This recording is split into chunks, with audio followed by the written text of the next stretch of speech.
Praise the Lord. Hi, this is you, Howey, talking to yourself. This is autobiographies, chapters of Henry Howey Jr.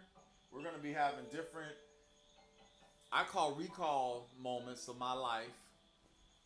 I'm now 48. I'll be 49 years old in October. And I realized my mother died at the age of 49, right after she turned 49 to be exact, less than a month after she turned 49, she was dead. It won't happen to me. But the reason why it won't happen is because I'm doing things to help myself by going to the doctor, by getting help, by getting education, by getting what I need. But the reality I realized is this. We need to discuss our past because when we had camcorders and all kind of things back in the day, my mama never used them. And she never really took the time to make sure, let me turn the levels up because my voice is not leveling like it should be. Microphone check. Mic check. Cool. I'm going to turn a little silence detection on so that it won't just be a long dead air. Drop down. Mic. Perfect. So when I speak, the recording starts, and we have that set at 43.09% on my iPad Pro. We officially paid off our iPad. It took 3 years to pay it off. It's now mine. Bought in 2020. It's 2023. It's now paid off. And of course, they don't have a new one out, but when the new one comes out, I'll buy that. I'll never stop using technology. Unfortunately, you have to. Technology gets old and things die. Things that you bought 15 years ago don't work today. Things that you bought 10 years ago don't work today. So if you don't buy new stuff, you're never going to be able to live in the standard life that most people, and that's the key word. We ain't saying everybody, but damn sure we're saying most. Such as access to the internet, access to the computer, access to YouTube, access to internet protocol, voice over internet protocol. We call it VoIP, and I'm a VoIP engineer. How can I be a VoIP engineer and don't have access to use the things that I'm getting paid for people to use? This particular chapter title, and I need to put it in the notes. I'll put a bullet point. Actually, we'll put it in the title. Make sure everything going forward is bolded. Caps locked. So it always says caps. I have a program that I can literally make MP4 audio and then connect later on the video to it, merge them, and I have a video which then I can upload to YouTube, and I have it saved in the YouTube files for after I'm dead for people to be able to listen to, because that's what this is all about. To be able to talk about how we lived our life. And I was sitting and having a thought, and all of a sudden random thoughts hit my head that I hadn't talked about in years. Like I said, I'm 48, born in 1974, but I have lots of tragedies, and we're going to talk about those tragic moments, and I got a little bit of successes. Unfortunately, my tragedies outweigh my successes, but I believe that we got to talk about our tragedies, because the biggest tragedy of all is not knowing Jesus Christ as our Lord and Savior. And that big opportunity did come to me during the midst of my tragedy. And that was losing my girlfriends, losing my commission, losing my military goal, my service to my government, doing what my ancestors, Benjamin O. Davis and other 1940 men and women did to break through the barriers of prejudice and discrimination that they had to go through in their generation. And I have to go through it in mine, and the next generation got to go through it in theirs in a different way. We're going to talk specifically about some stories about what's, for me right now, important is Memorial Day, celebrating those who have lived, served, and died for this United States of America. And I'm going to put in the title of this, the date of when did this video, audio, May the 13th, Saturday, May the 13th, 2023 at 3:26 p.m. But the year of this is going to be from year 1993, really from year 1991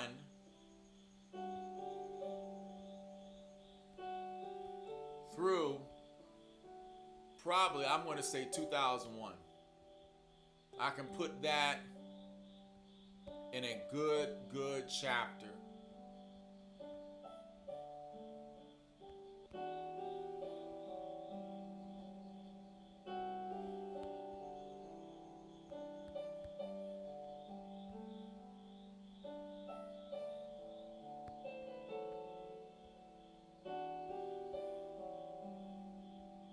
Great thing about it is I'm going to be doing a flight simulator right behind me. So what you'll be hearing is you're going to hear me talk, and I got to make sure the microphone can pick me up, and then my voice is perfect regardless of how low I am. So I got my iPad on the ground here. I gotta have the silence detection turned up. Test. I got it at 45%. So if I'm quiet, it will stop after test.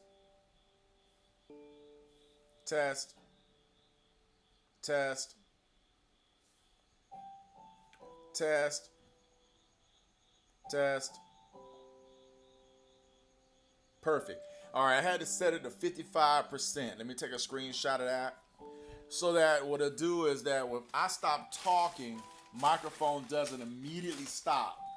Therefore, when I start back to talking, it will pick up when I start back to talking, but at least when I stop talking, it doesn't immediately stop. I don't want to miss it. I don't want to miss anything.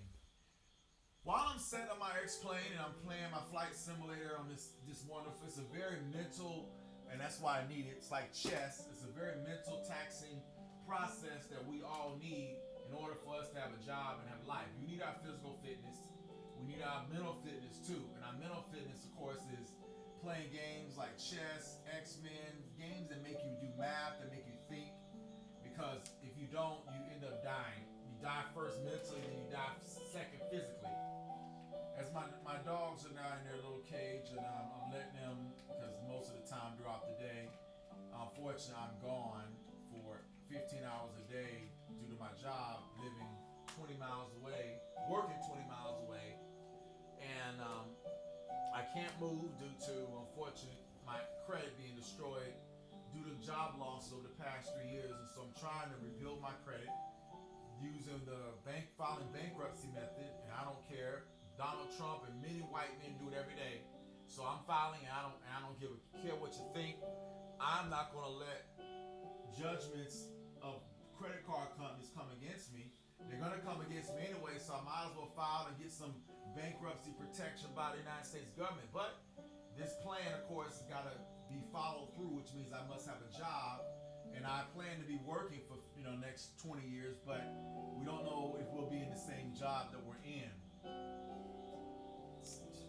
So let's talk specifically about the BS of life and what happened to me. Okay? As we live in this life. And then I'll do is I'll turn down my X-Plane so that no sound will come. Will just be quiet. And the only thing you hear in the background is the music that's playing behind my ears.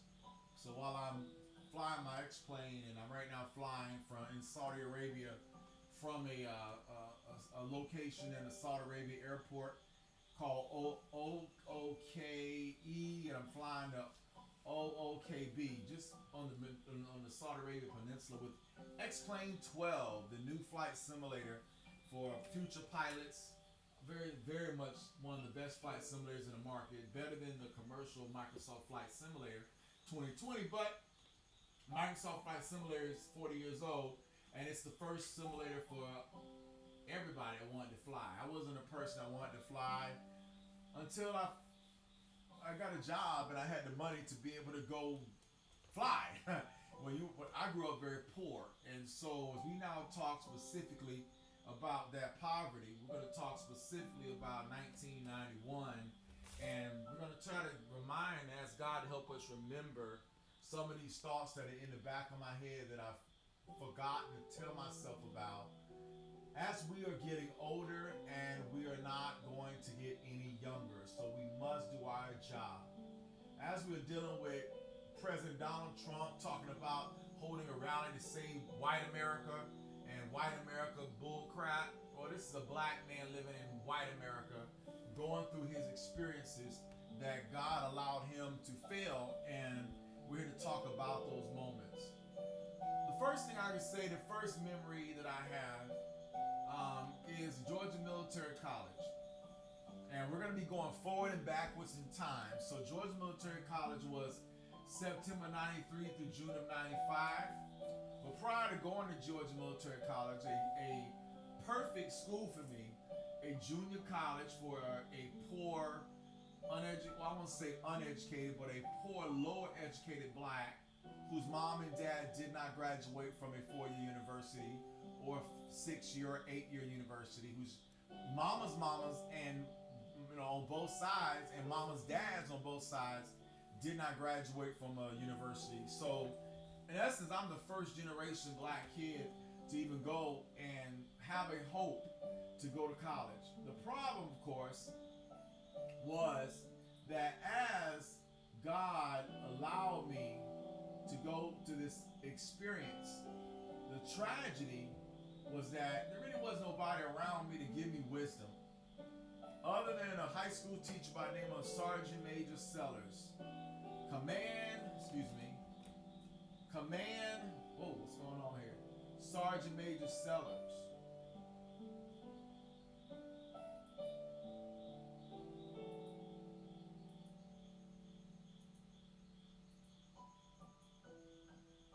And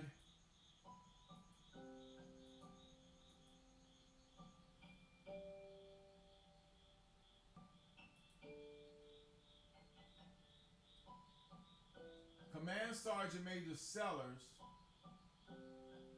in my humble opinion, was a black man that I can truly say gave me a shot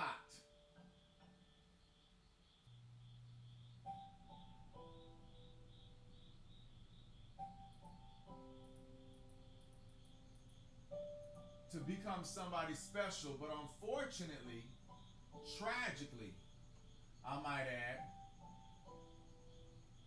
I was not gifted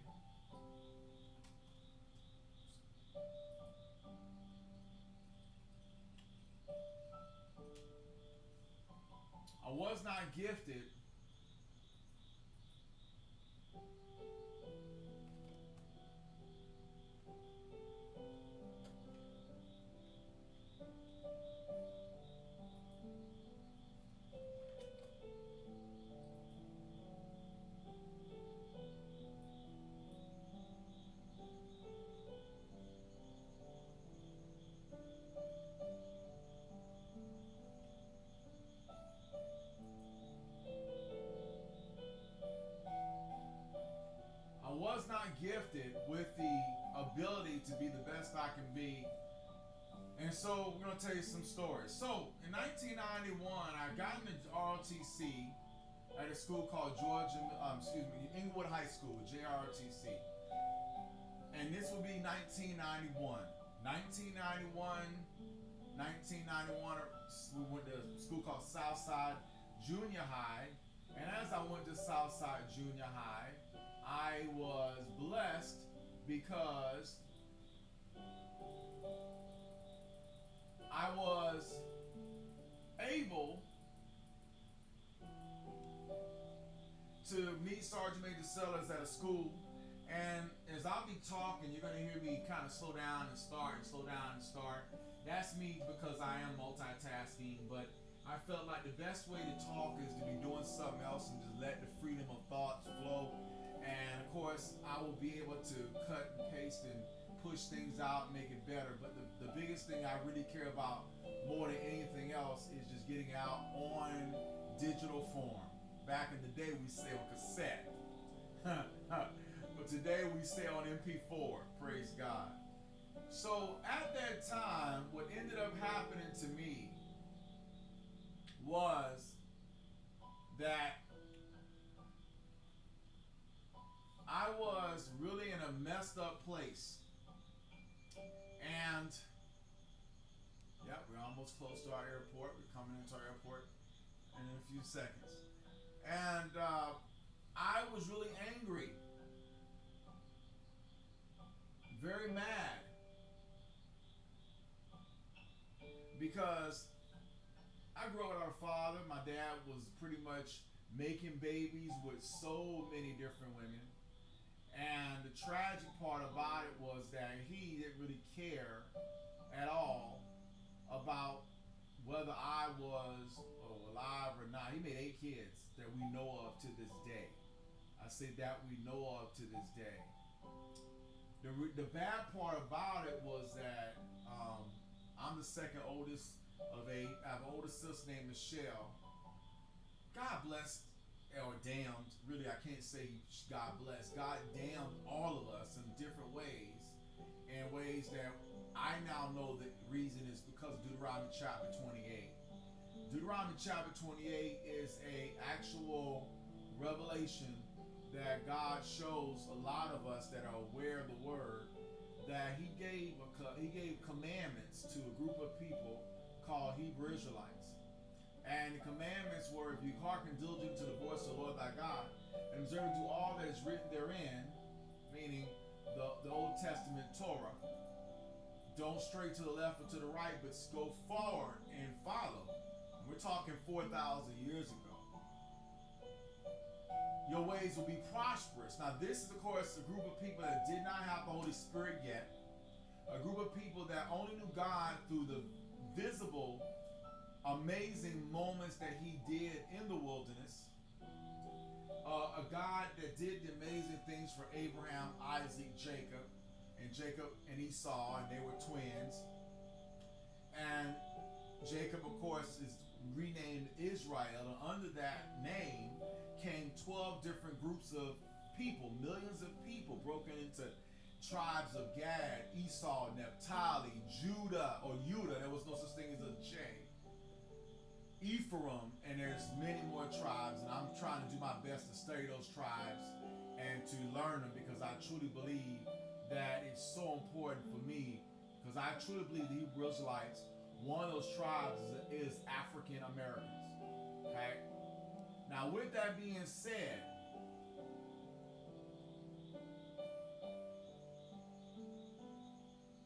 fast forward 4,000 years later, my family ends up having tremendous amounts of tragedies beyond epic proportions. Words can't describe it.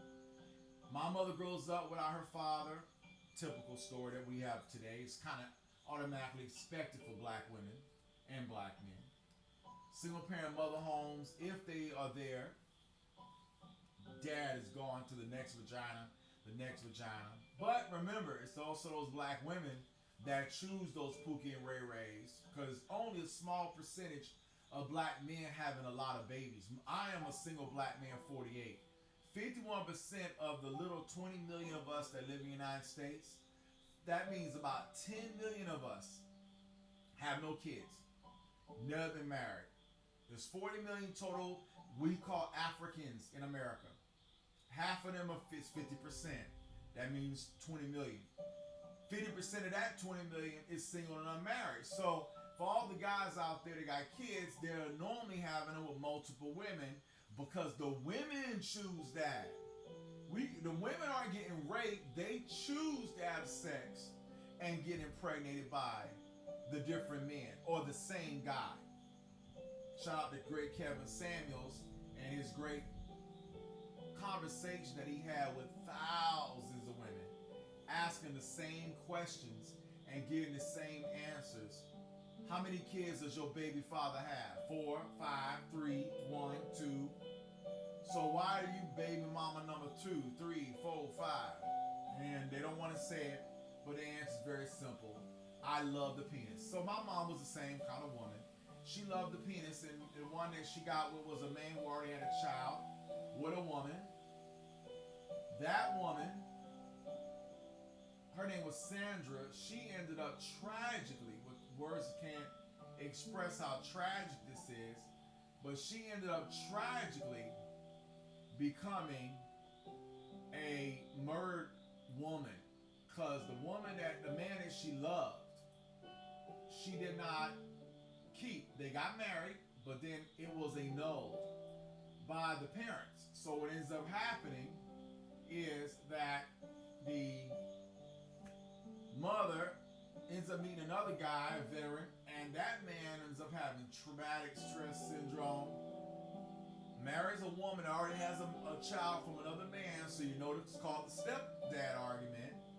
And you know what it's like as being a stepdad, it's a lose-lose situation.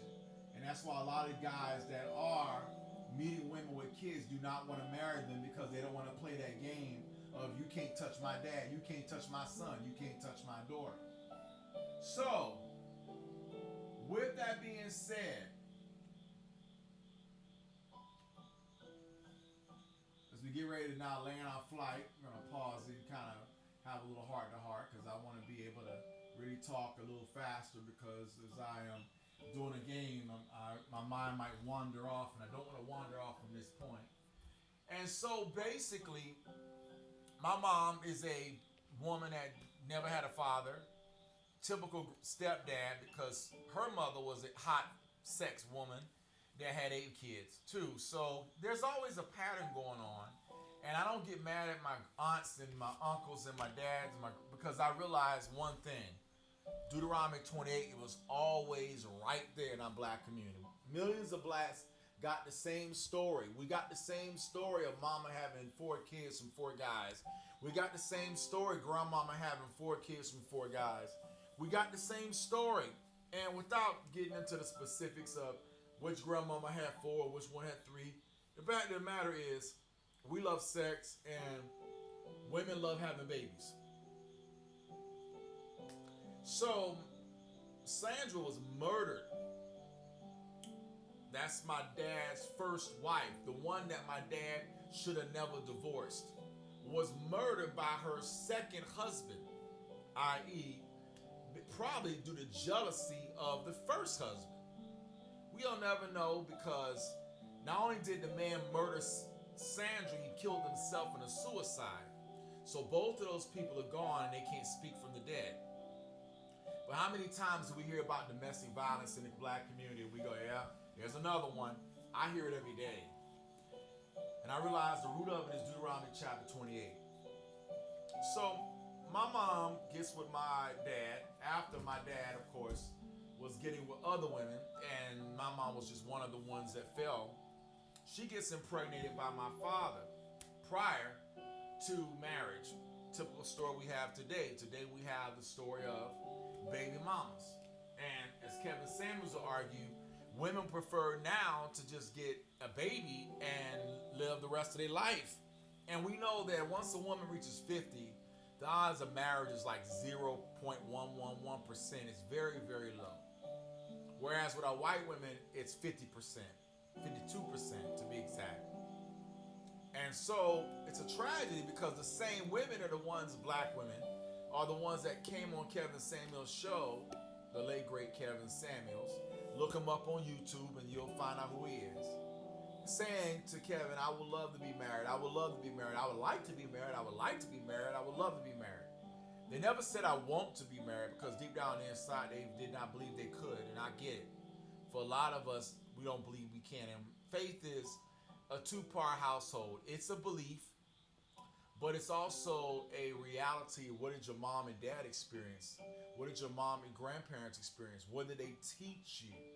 What relationship skills did they show you to be successful in a relationship? And the answer in a lot of cases is nothing.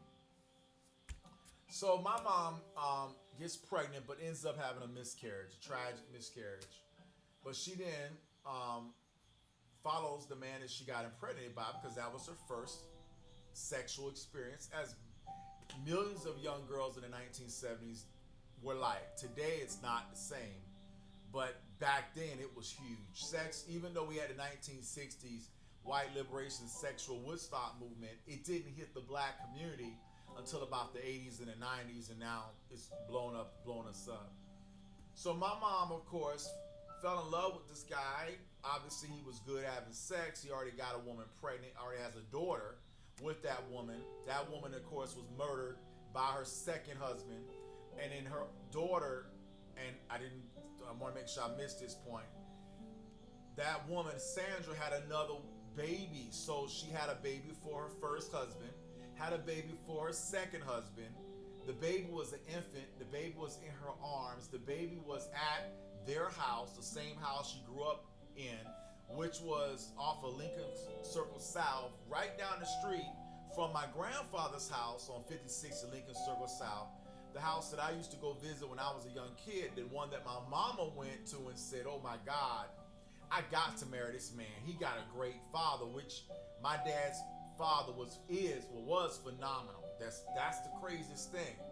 If you are a man and you got a great father, it makes you a great son, potentially. Not in this case. In this case, the son hated the great father and ended up becoming a despot. But in most cases, the sons don't have great fathers. Like my dad wasn't great. And the odds are for us, we supposed to be messed up too because our dad was messed up. And that's what I decided. I'm going to do the work to do the healing in my life to get help. And so I went to my grandfather, my dad's dad, and I spent a decade talking to him, asking him questions. He, God bless it, passed away at the age of 101 in 2017. And so from 2007 to 2017, I spent time with him because, I won't tell you this next part, but when I had a tragedy, which we'll talk about soon, I was so angry at my dad that I was angry at my granddad, right? Because of my dad has just disowned me since me and my brother were age 5 and 3, and then he goes on and makes other children, 6 or 7 more, and then he ends up destroying the lives of those kids too. It seems like there's a pattern with this man that's really effed up. But we all got to grow up and we all got to deal with life, right? And we unfortunately going to make tragic mistakes as we make our own mistakes due to not having the biological seed or father that created us. And so, for me, it was having what I thought a strong mother. Her name was Maria Elaine Perry Howey. She unfortunately was not treated the way she should have been. She was the second oldest of 8 kids. My grandmother had 8 children. Coming out of Macon, Georgia. Plantation, Macon, Georgia. We all know, if you don't know what Macon is, go look it up. It's right in the middle of Georgia. It's pretty much where millions of blacks, just like in Alabama, Mississippi, Louisiana, we were slaves. We were poor slaves under America's Deuteronomy chapter 28 curse. Not knowing at the time that we are part Hebrew Israelite, and we're under the curse of the first Deuteronomy chapter 28 professional curse that Yah put on us way back when we got into Canaan or Jerusalem and were taken away in Assyrian captivity, Ottoman or Muslim captivity, and we now taken away into American captivity, European captivity, and we're just coming out of that today. God is amazing. His word is amazing. And so my mom, unfortunately, like any girl, any guy grows up, you have big dreams, but then you learn real quickly what you can and you can do. You learn what you are not able to have. You learn quickly that life is not going to be like other people's lives, the ones you meet in school.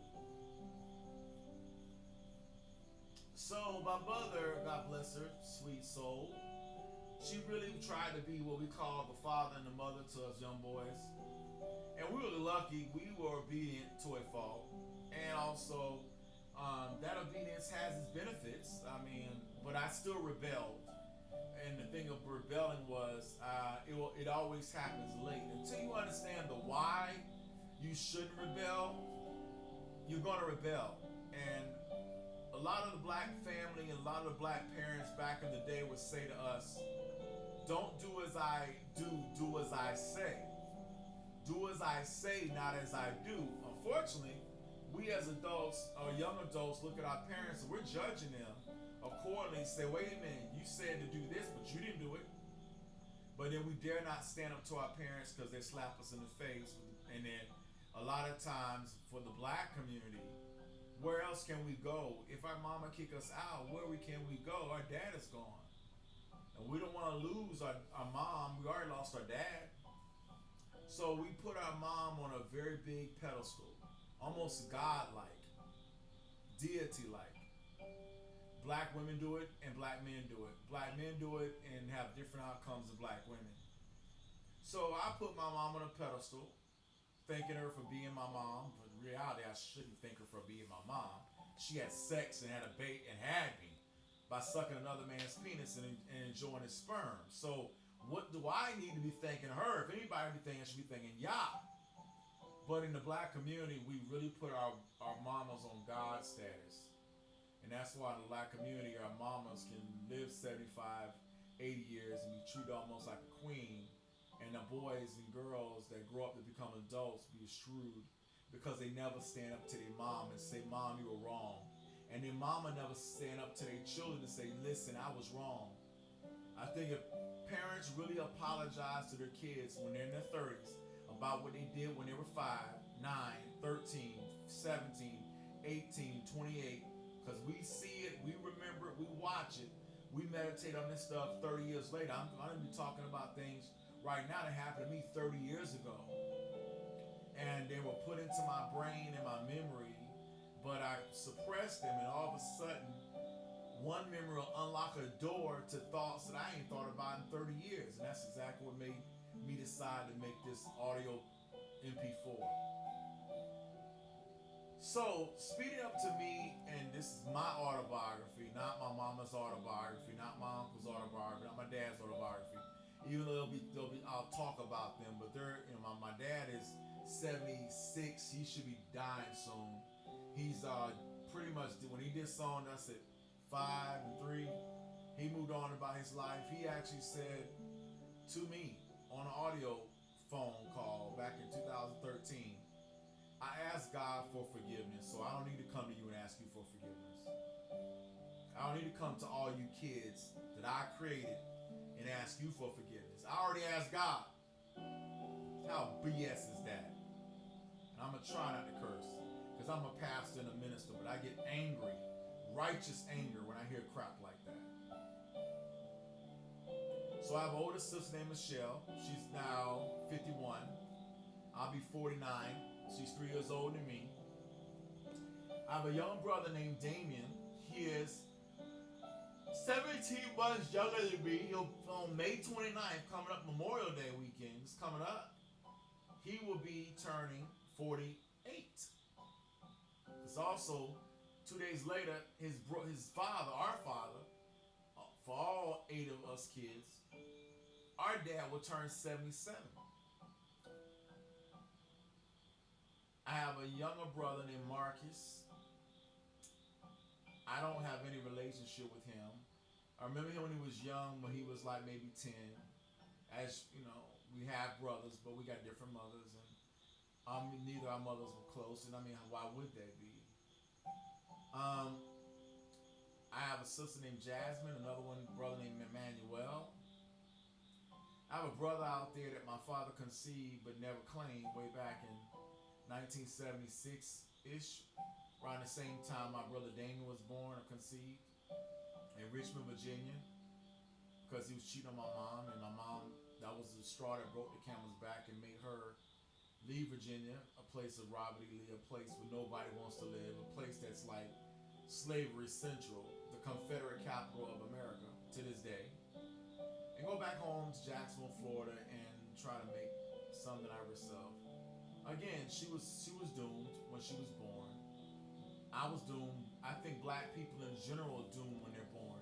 And I think the only way that they're not doomed is that the parents really had spent time in God's word, found out these secrets of Deuteronomy chapter 28, and then decided, I'm going to obey it. And I demand the girl that I meet or husband I meet obeys. And if that person doesn't, we're done. But how many black churches preach Deuteronomy 28? Very few. To this day, everybody's preaching grace, grace, grace, grace, grace, grace, which is a license to sin. So that's why today you go to churches, you hear basic, I call it first grade Christianity. Basic Bible stuff I can teach in my sleep.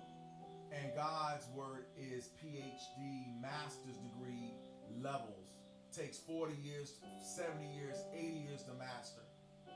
But there are many Christians that are 20 years in the faith still studying first grade stuff. 30 years in the faith studying first grade stuff. 70 years in the faith studying first grade. Never advance to the high level. Shout out to Reverend Kenneth E. Hagin, teaching us these truths. Praise the Lord.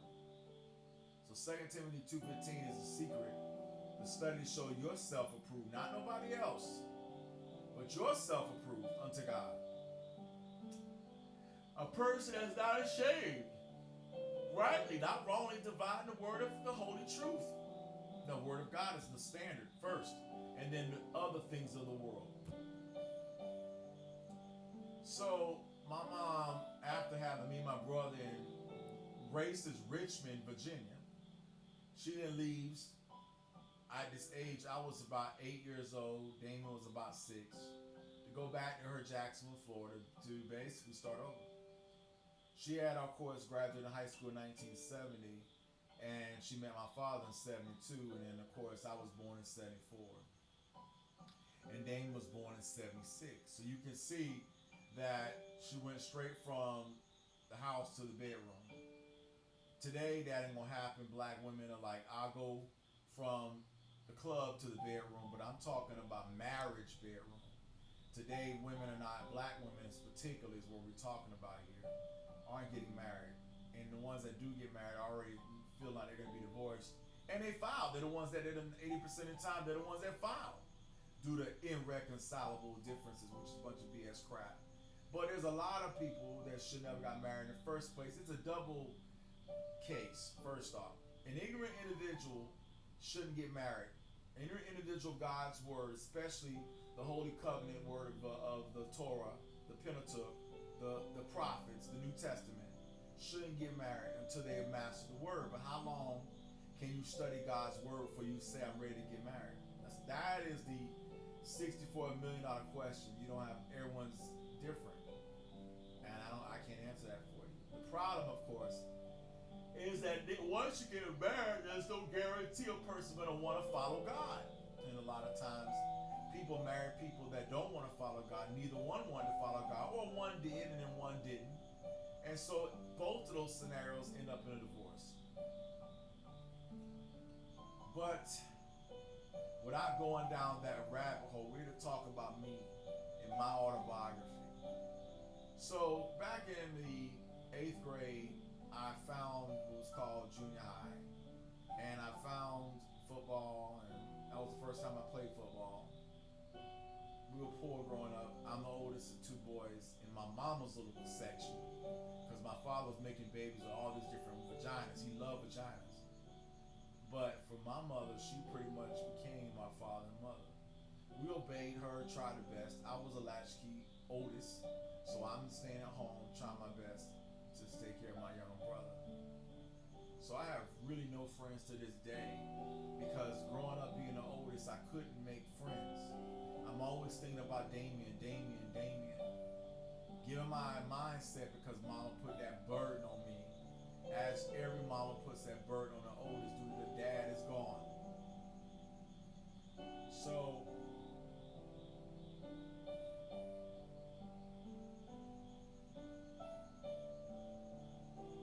putting that burden on me. So growing up, I ended up finding what we call ROTC. Didn't know what the military was. There was nobody in my life that I saw other than a guy by the name of Uncle Greg, who was I think he's a second uncle on my mama's side, my grandmother's side. He was connected to my grandmother, Hattie Mae Perry was her name. Bryant, Hattie Mae Bryant Perry. She married a Mr. Perry. My grandmother had 2 kids out of wedlock with 2 different men in Macon, Georgia, and the surrounding, Florida. She was a maid. She worked as a black maid for the white families. That's what you did back in the 50s and the 60s. She was born in the 30s. And she got to Jacksonville, Florida. There was one thing that she knew she could do very well. She could use that vagina, and she was fertile. She loved that penis. She loved sex. And she loved making babies, because she made 8 of them. 8 kids, Lord. 8. We got problems with women making one today, much less 8. But just like porn stars, they loving sucking penises and having sex. So does married women. The only difference is they're not porn stars, they're just doing it with their married husband. The guy that she married, named Mr. Perry, was a man who had already had like 5 kids from his first wife. And this man was 37 years older than my grandmother. So my grandmother's in her 20s, 25, 26, hot to trot, fertile, want to have lots of sex. You know who she ends up going after? Not a guy her own age and just grow old with that man like you're supposed to. Like my grandfather on my dad's side did. She meets a man that's literally 37 years older. My grandmother died at the age of 83, so add 37 to 83, and that's how old that man would have been if grandmama was 83. He would have been gone anyway.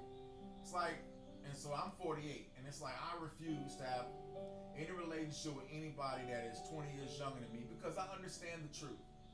I'll be gone before them. And it's not right giving a woman 20 years knowing that I'm going to die and she got to go through another man for another 20. We have to accept our truths.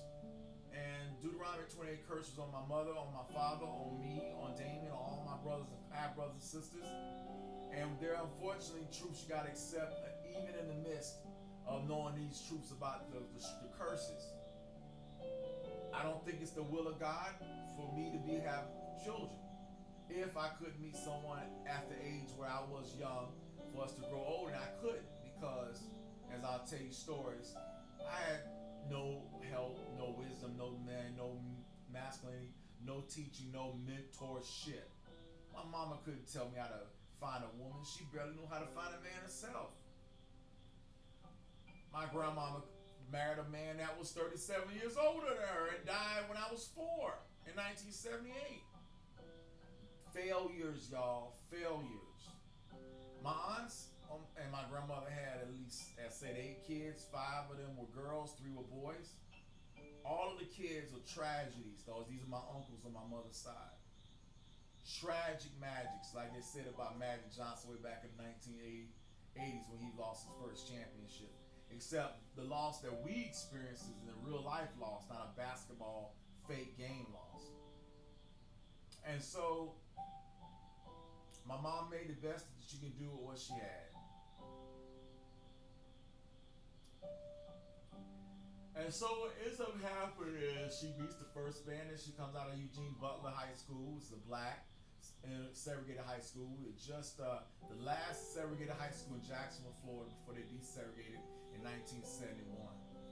It was 1954 when the Supreme Court passed the law, but it wasn't until 1971 before it actually came to pass in Andrew Slade, Jacksonville, Florida. That's what Jacksonville is named after, President racist Andrew Jackson.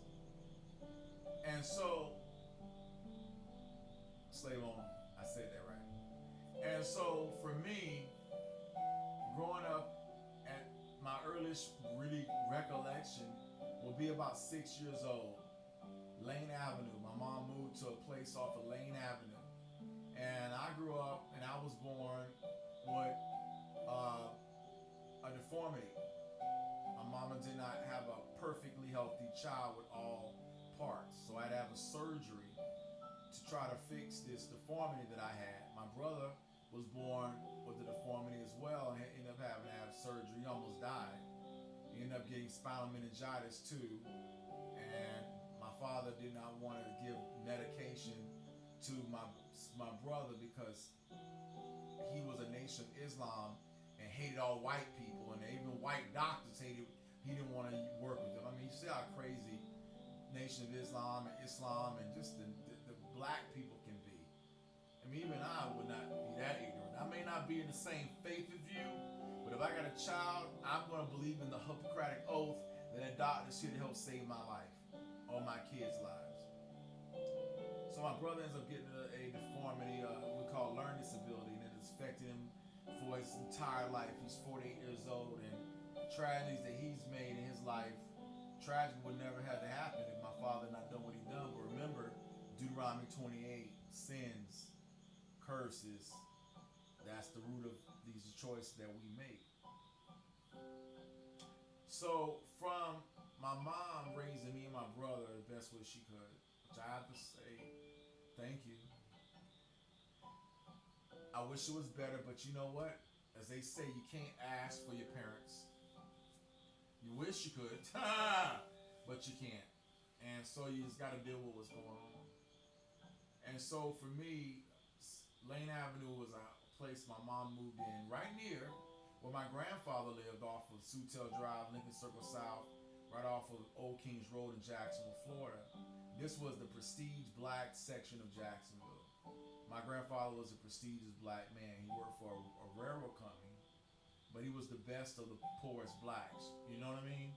There's always a token black in every white corporation. If you're that token, you get benefited. Because don't let that many of us be in their world. But he was one of those people that was in their world. And he became a pullman called Porter and ended up basically over Seaboard Coastline Railroad, which then turned into CSX, Chassis System Railroad. And that's the name it is to this day. He became the head pullman porter back in the 40s and 50s and had a 42-year career with Seaboard Coastline before they changed the name to CSX after he retired in 1982. And so my grandfather, praise the Lord, did what most men and what I'm striving to do, have a 42-year professional career and retire. Don't think I'll retire from the same company. I'll be many companies, but at least have that many years of actual Social Security work experience, praise God. My grandfather, unfortunately, had 7 kids and 3 boys, 4 girls. All 3 boys have been tragedies.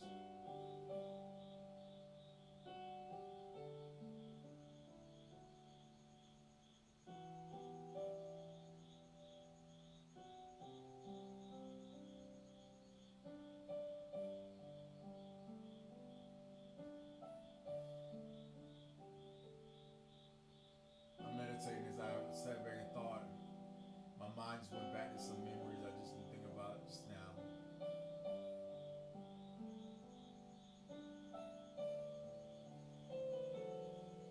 So after I got that surgery in 1980, I remember 81, 82, 80, all the way through 90.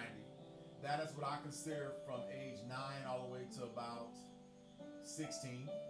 I graduated high school in 1993. I turned 18 in 1993, so I was, 15 in 1990. So from age 9 to 15 years of age, don't mathematically add up. That's not right. Do the math. I graduated in 93. I was 18, and that means that in 81 I was 7, because you didn't start first grade into the 7th grade in Jacksonville, Florida, right? So 7 plus 12 equals what? Sorry, that equals 20. So 12 years old, 12 grades, that's 12 years. I was 7 years old. So 8, 9, 10, 11, 12, 13, 14, 15, 16, 17, say I'm 19. So I must started start school age 5 or 6 then, not 7. I gotta go back and figure that out. Bottom line is that I know one thing. I got held back once. I want to say that. I get held back once. They said I held back kindergarten. Yeah, I think that's what it was. I got held back from kindergarten. Even my aunt Rita knew that I got held back once. Tragedy. But also my birthday was in October, which made me wait a year to start school, because you can't start school in August if you're not at a certain age. And my birthday age, I didn't reach that age until in October, the school already started. So maybe that's how I got held back. That has been always a conundrum for my life, because I always kept saying I should have graduated 92, not 93. I hated graduating 93, but it didn't matter. 92, 93, now it doesn't matter. But I ended up going to many schools, because my mama went from different parts of Jacksonville, Florida, every 2 or 3 years. I don't know. She was trying to move up from making $10 an hour to $20 an hour. I think she may have got out before she died, making $30 an hour. But I don't think she made over $30 an hour. Now, let's be real, $30 an hour for a lot of blacks is really good. Shout out to the Census Bureau. Shout out to blackdemographics.com. You can see the median wage right now on blackdemographics.com for an average family. It's like $1,000 a week. $1,000 a week. That's before taxes. So that's $4,000 a month before taxes. $4,000 is nothing a month. I made $10,000 a month before taxes. So what's 4,000? And that is the average or the median for black people in America. So the difference is degree. My mom didn't have it, I have it, and that's the secret for everything, unfortunately, in this America. It's not a guarantee of anything, but it damn sure is a key to open up doors. So I went through different schools, and I'm going to fast forward to 8th grade, and we're going to say this section is about ROTC. We've got other biography chapters, and we'll go back down to our middle school. We'll go back to our high school. We'll go back down to girls I dated. We'll have it all broken down into different blogs, and they'll be all saved in my folder on my iPad to upload into my YouTube channel, and then we'll be able to come back and meditate on these. And maybe when I meet my next girlfriend, she'll be able to sit and study and say, you know what, I'm interested in learning about your past, Henry. Because I believe if you really want to know somebody who's 48 years old, 49, 50, you got to know their past. There's no way you're going to meet me at my age and say, I don't want to know about how you grew up. You weren't there. Just like I wasn't there when you grew up. But I do want to know how you grew up. So I believe that doing this biography is outstanding, especially the older we get. So,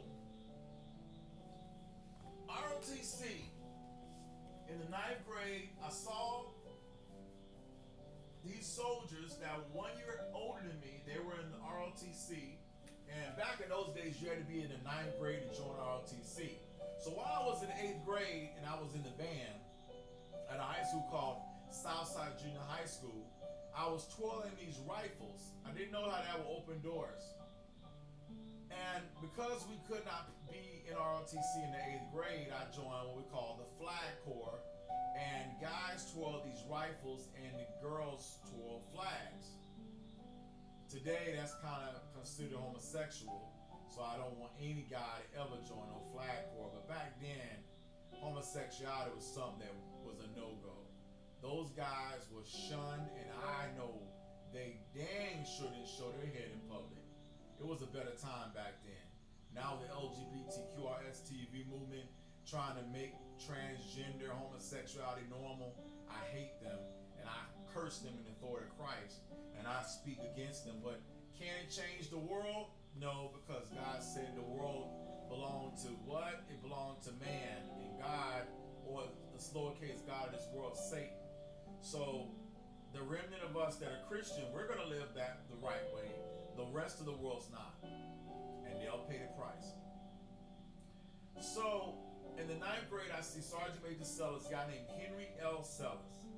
Did not know that this was his very first year commanding a high school JROTC school. He had just got out the Army after doing a full 20 years of service. He went from E1 to E9, Command Sergeant Major.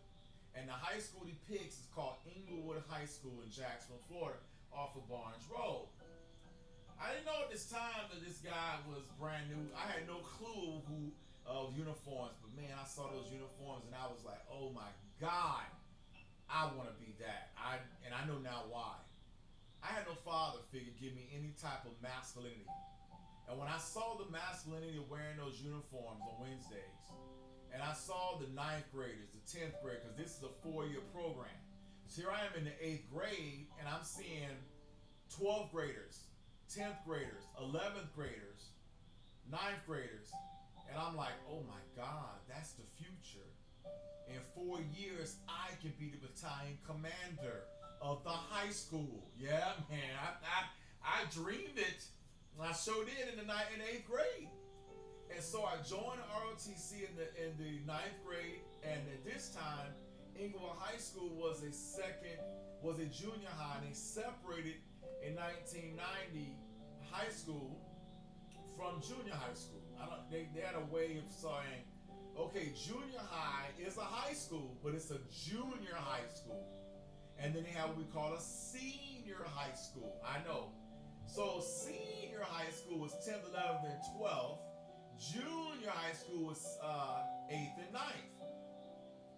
Jacksonville had a 7th grade center back at that time. They later on merged it to be 6th, 7th, and 8th became junior high. 9th, 10th, 11th, and 12th became high school. So you got the 4 college type years: freshman, sophomore, junior, senior high. Just like you have freshman college, sophomore college, junior college, senior college. Perfect, smart. I'm glad they did that. So to get kids today, they get all that. Back in those days, we didn't get that. So JROTC was at the 9th grade, and Sergeant Major would have a class, and at this time it may have been about 25 of us or 30 of us in this class, and then we would have to go over to the high school and connect with the 10th, 11th, and 12th graders for our pass and review for our inspections. So it was like a bridge, and the high school was on a road called Barnes Road, and I loved it because it's like I see what's going to be. So I meet guys who are 3 years older than me, 4 years older than me. They treat me like crap. There's a hazing crap, I understand. But it's the first time I'm seeing black masculinity, man. I'm wearing my uniform, I'm shining my shoes, I got shining my brass. It's in a sense, they don't want to say it, they call it not, but it really is a miniature army. And JROTC prepares you for senior ROTC, which can prepare you for the officership in the military. It's not on the level of a West Point, and the only difference between a West Point is that congressmen select, and it goes back hundreds of years. But the West Pointers only get 4 years of training, and most of them went to a JROTC for 4 years. So in essence, they have 4 years of high school JROTC plus 4 years of senior ROTC in college. So that's 8 years of training to become a butter bar second lieutenant officer in the United States military. And this goes back to World War Civil War. This goes back to the Civil War. No, to the Revolutionary War. Shoot, we went farther than that. But for most people, we think about World War II. World War I, World War II. Not knowing that it was the Ashkenaz that caused all this crap, and we shouldn't have been in those wars. But millions of guys have died, so we got to pay homage to those wars, because we got to pay homage to those people that gave their life for what the Ashkenaz caused in their evil, diabolical ways. But those individuals, they're burning in hell to this day, because those that were behind it, they're gonna God had to judge them. There's no way God could let them come in heaven after what they did. So I would go to Inglewood High School, and I ended up ascending through ROTC. In 4 years, which, listen, let's be real. High school is not the military, but there are some military things that high school JROTC has taught me and can teach you. Let me tell you what some of those things are. Discipline. Respect for elders. Respect for the national flag. Respect for your country. Okay? It is also a ticket into a 300-year fraternity. If you serve in the military, you're treated with a level of distinction, because only 1% of every generation serves. And that's 20 years of generation. So if you got 400 million, that means 4 million served. That's nothing. So we pay homage to veterans that decided to raise their right hand and enlist and take the oath. And coming up in a couple of weeks, we're going to have Memorial Day, which to kick off the summer. They used to call it Decoration Day, but now we call it Memorial Day. Paying back homage to those that paid the ultimate price. And the powerful revelation that I can say that high school JROTC did for me, a young man who had no father, who had a mama who did the best she could, but she was a weak woman, was it got me out the street. It got me from being around girls and drugs and a lot of ucking. The average black guy in Jacksonville, Florida does not succeed. In a lot of cases, they make babies before they're even 19. So that means that if they get to be 45 years old, if they get to be and don't die before their time, they may have 4 or 5 kids. It is a known fact in the United States of America. Again, we still at 40 million of us total, and it's been that number since 1960s. That means for all the children that have been born, more have died in abortions or miscarriages. Deuteronomy 28 curse has been on the black race since 4,000 or 5,000 years ago, and it's still on us to this day. We're the most physically powerful, athletically built, sexually proficient human beings on the planet. Everybody wants to have sex with a black man. Every woman wants a black penis. But at the same time, the black man is the most broken, degraded, effed up race of people on the planet. There's a few that make it out. But we, all of us that are average, got tons of stories of failures that Deuteronomy 28 is the cause of, but it's because our ancestors disobeyed God's commandments when He called us out of Egypt. And those curses, God said, they only come back or come off if you accept Yeshua and obey all of His commandments, and we're not doing a good job of that. Pastor horrible at teaching this, and that's why a lot of kids don't know. So I then ascend to the position of, firstly, before I say this, so in 9th grade I see a black female, and she's the battalion commander of the high school JROTC. I didn't know that white people don't give a you know what about JROTC because they got so much money, they don't need it. They got so much money. The only reason a white person goes in the military is they want to become senator somebody. They understand if I do these things, I call them check the boxes, I can become a congressman, senator, CEO of Fortune 500 companies. But the average white person ain't gonna get that, and they don't want to be in the military because they know that like a lot of blacks, they're average and they're not gonna be the best white guy or white girl. But there's a smidgen of top whites that know the secrets that I learned. But for the black, there's a certain smidgen of blacks that learn the secret that these whites that I just described knew. That the military is a ticket to opportunities in this life that you'll never get if you never serve. And it doesn't mean that you got to go kill people and be infantry. But if you do, you get a lot more praise and a lot more opportunity. But if you can stand combat and murdering somebody, man, the rest of the world is yours. Shout out to Audie Murphy. Look up the man Audie Murphy. Killed 290 men in World War II. And to this day, they got medals to Audie Murphy. And he died in 1971. Grew up without his dad because his dad had 12 kids. Left all of his kids, very similar to my father, having 8 kids and leaving all of his. Blaming on the woman and saying it's the woman's fault. But then his wife, Audie Murphy's mom, ends up dying after having 12 kids, 1 vagina, 12 children.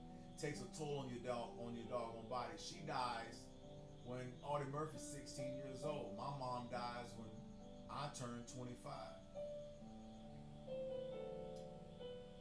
So Audie Murphy has to take care of his 12 siblings. They were all put up in the foster care. Me and my brother fortunately had money that our mother gave us when she died at the age of 49. And it was not a lot, just a couple $100,000.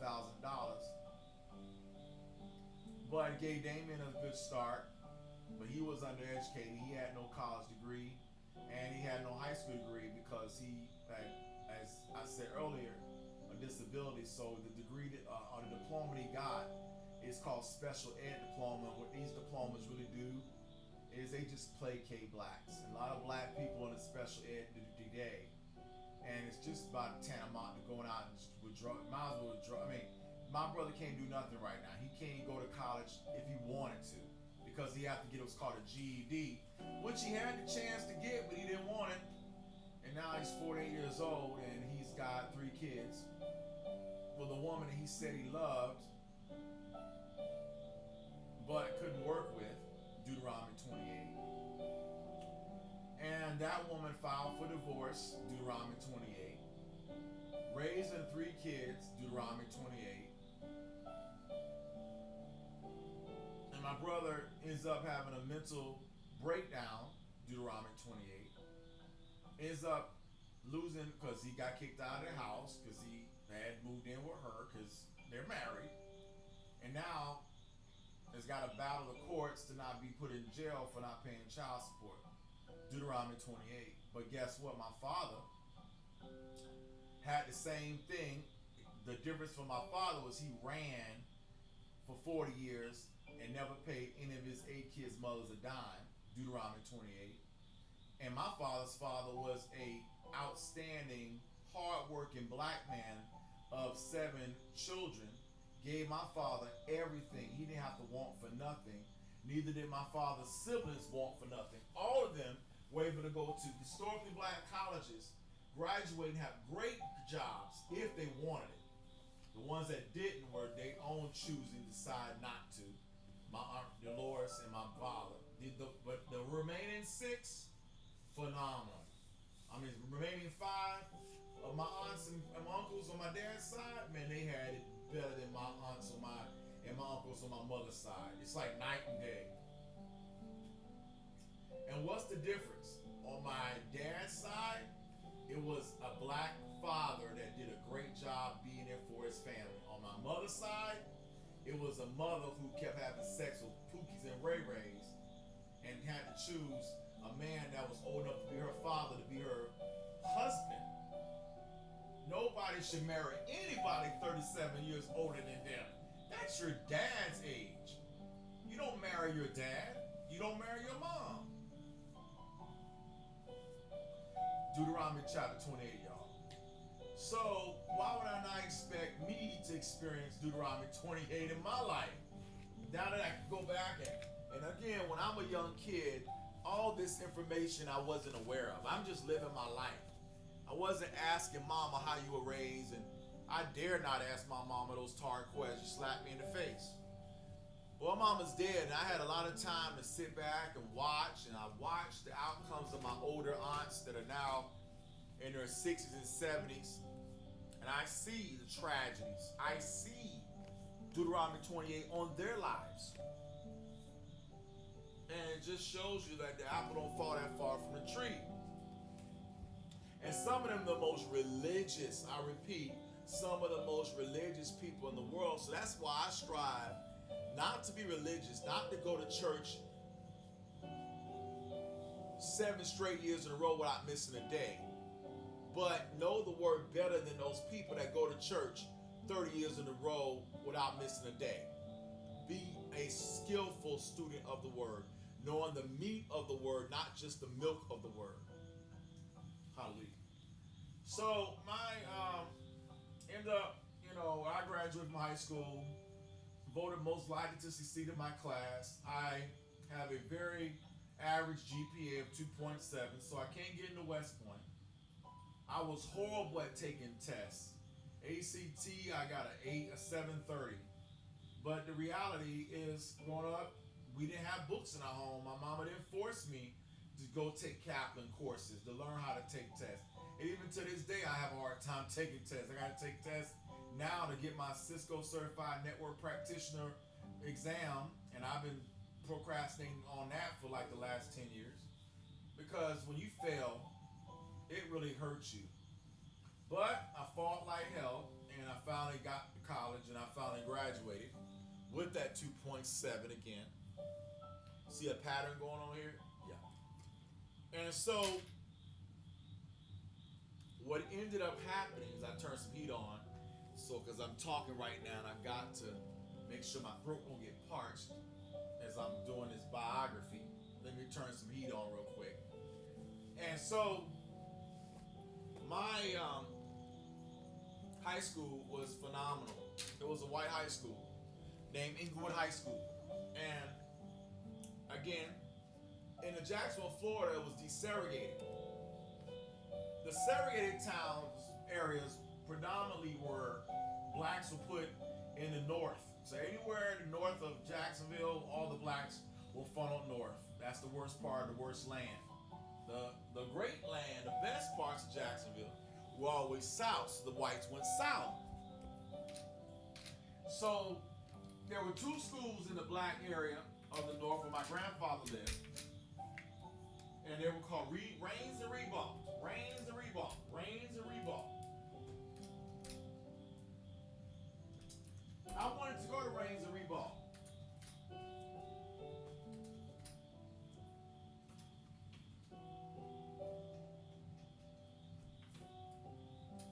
I couldn't go to Rains and Reebok. And I'm glad my mama didn't let me go.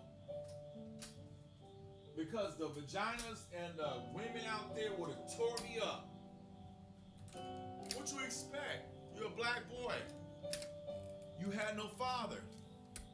In the black community, we were always judging ourselves on how many women want our penis. How many women would suck our penis. We are judged to the day. If you ain't a man unless you got two or three kids. You expected as a man to be having kids. Only the best men don't, because they understand education comes first before children. But most of the time, it's tragic. So,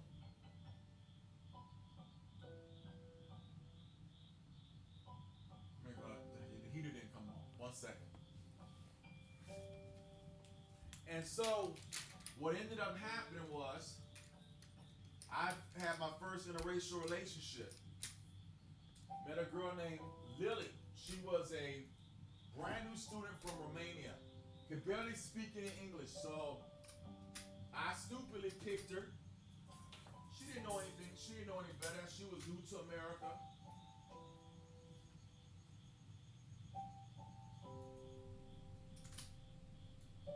And because I didn't have my mama talk to me about the beauties of black women, I didn't look at black women as being beautiful. Matter of fact, I hate to say it, but my mom, due to how she raised us, being a hard taskmaster she was, I hated black women, to be honest with you.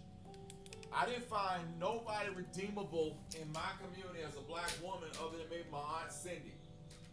Because all the black women I saw were fat, 40-year-old plus women. Deuteronomy 28 was whipping their ass. And it got my Auntie Cindy too later on. Because all she can be and marry with guys who were divorcees and had kids. She never met a man that was single like her and could build a life together. It was always a failure man. And the reason why was because my Aunt Cindy was a really beautiful girl, but she was an ignorant, uneducated black woman in the 1980s and 90s, which is a no-go, especially when we blacks just got our freedoms in the 60s. So, the sins of my mom not going to get her degrees in 1970 through 80, the sins of my aunts not getting their degrees in 1970s through 80s, it cost them big time. And I didn't really pick up on it when I'm growing up because my mom, I love my mom. Why would I look at my mom with disdain? Why would I judge her? But there's a good judging and there's a bad judging. There's a good judging to say, I don't want to be like my mom, I want to be better than my mom. But then it can also go overboard and get into the point of you're looking down on me. And you know how people don't want you. Don't look down on me. Who do you think you are? Right? You know, you hear that with black people all the time. Don't you look down on me. course, we black, we deify our moms, right? As I said earlier, we put our moms on a fucking pedestal, and they don't. No mother deserves that. I didn't ask to be born. You had sex and conceived me, whether you thought about it or not. Whether it was a oopsie, I'm pregnant, or you actually planned it. I didn't ask. I had no choice. So, my high school experience was great. I have to say, but it wasn't. It wasn't. It wasn't. It was great in the sense that I got into ROTC and I followed the paths that blacks had done before me. Derek Oliver and other blacks I never met.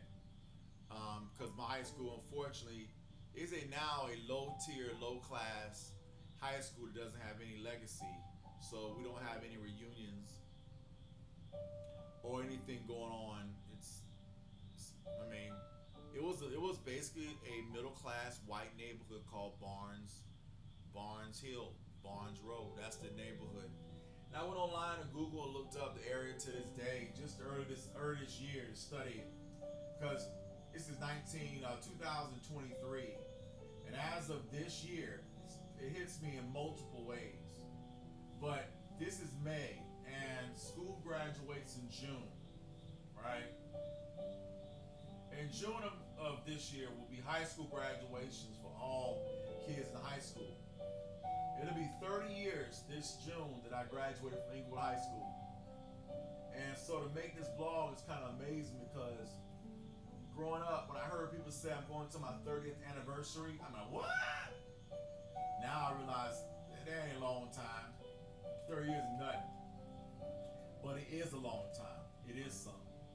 And that's why I'm making this blog, because everybody got to really take the time to talk about their past, because we ain't promised tomorrow, as we try to always say in the church. Because my mother died at age 49, and I know for a fact she used confessions every day that my pastor preached all to us about. With long life will he satisfy me and show me his salvation. She knew Psalms 91 verse 16 like everybody else, but still died at age of 49.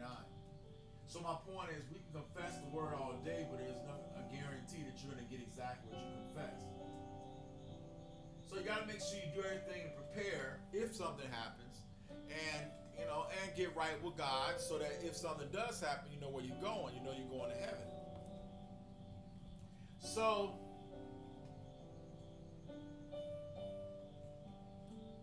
in the 10th grade, I didn't even think about West Point. In the 11th grade, I didn't think about West Point. In the 12th grade, I didn't think about West Point. But something happened in the 11th grade. Right as I got through the 11th grade, we had what's called military balls and promotion ceremonies. And I know that this is just what you give young. It's like a miniature Boy Scouts. The difference between the Boy Scouts and ROTC is the Boy Scouts is fucking expensive. ROTC is free by the government, by the army. So for poor kids like me who couldn't do Boy Scouts because mom was poor, we had JROTC. Thank you, JROTC. So when I look back at kids that get their Eagle Scout, I realize I should have had mine too. But my mom didn't have the job, and she wasn't. My dad was a fuck up, so he could not be there to be supporting the family. And now that we go back, now we go 20 years, 30 years, 40 years to the future, and what do we see? We see black boys doing the same thing to their future kids, to their kids. Deuteronomy 28, y'all. Keep coming back to it. And so, with that being said, I'm amazed that I'm alive right now. And that's why when I make this blog, I want to say I'm amazed that I'm alive right now. Because as you heard in this first part, there's been a lot of tragedies. And I haven't begun to talk about every bit of some of the tragic stories that I got in the back of my head. I'm just pulling out some that I was thinking about a few minutes ago.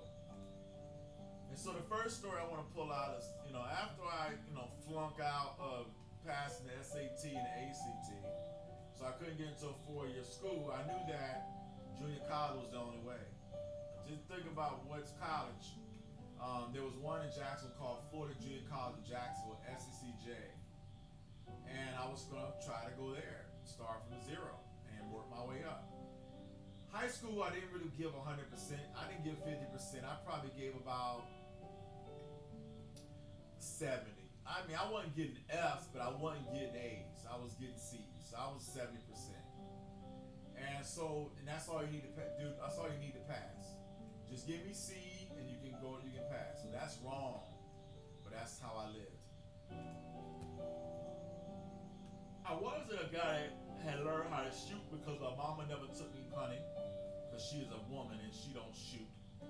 My grandfather was 60 years older than me, so when I'm in my 20s, he's 80. When I'm in my teens, he's in his 70s. He's dying.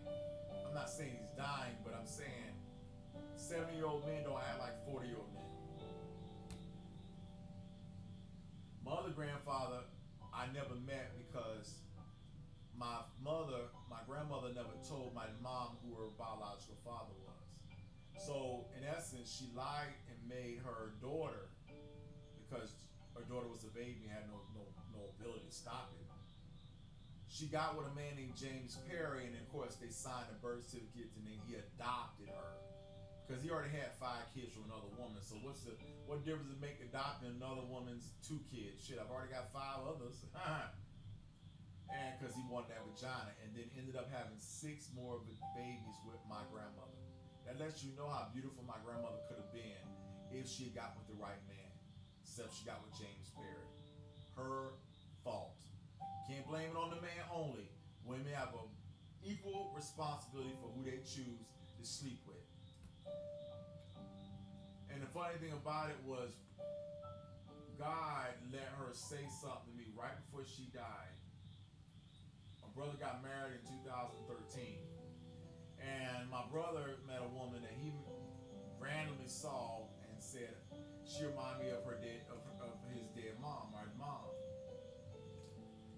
And the woman, he just went buck wild with her, and she was pretty much never fully accepted into my dad's side of the family, but she loved my mother's side of the family because of all the crap I'm telling you about. She looked down on my mother's side, and I would too. Based upon Tamika's family, her mother and father still married, and they're far better off than my mother's side of the family were. But when she got around my dad's side of the family, that's where the shocking comes in. She didn't want to be around them because she felt sorry for herself. So that's when I realized it's all relative. You might be the shit with one per group of people, but you're not with another group. So the work that I've learned growing up, especially getting around white families that are far better than I, it just motivated me, first of all, to be angry at God for why did I not have that. And then number 2, to say I'm going to work my ass off to get some of what I saw. I may never get it, but that's what I'm going to do. Interesting about Tamika, Damien's wife, was that she just tried to really stand off. And I hate to say it, my mama was dead. If my mama was alive, maybe there would have been a different experience. I'll never know. But on my dad's side of the family, because of what my father fucking did, and was pretty much, he disowned his dad's side. It means he disowned his older sisters and brothers. How can Tamika really like Damien's father's side? I couldn't, because your own father don't want to have nothing to do with you. What does it say about you as a man when your own father don't even love you? Your biological father says you fucked up. So I realized, as I started studying and looking at Damien's relationship, I realized, man, if I don't have these hard conversations with myself, and I don't have this dialogue with myself, and then have these hard conversations with the girl I want to date, don't get married. Don't get married. So that's exactly how I feel now. And I'm 48 years old, and I'm glad I'm not married. Because in a lot of girls I did date over the last 25 years, we never had conversations like this. It was all about sex and do you make me feel good? Are you safe? Will you pay for me? Do you have a good job? A relationship is more than that. Kevin Samuels says it's about a duty. Yes, it is about a duty, true. But it's more than just a duty. I'm not here to be with somebody because I owe them a duty. That duty, I owe them a duty, but it's a duty to love. It's a duty to the vows.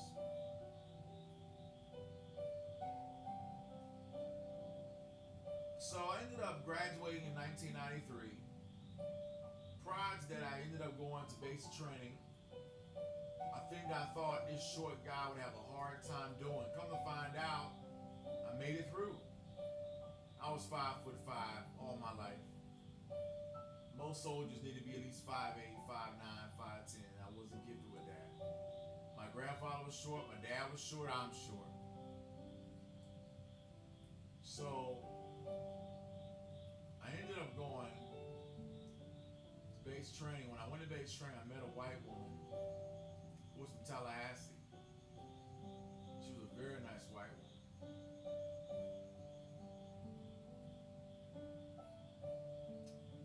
By then, I already been in a relationship with Lily for about 2 years, and we had sex pretty much within 3 weeks after dating. We had our first sex, and we were having sex at least once a week for 2 years.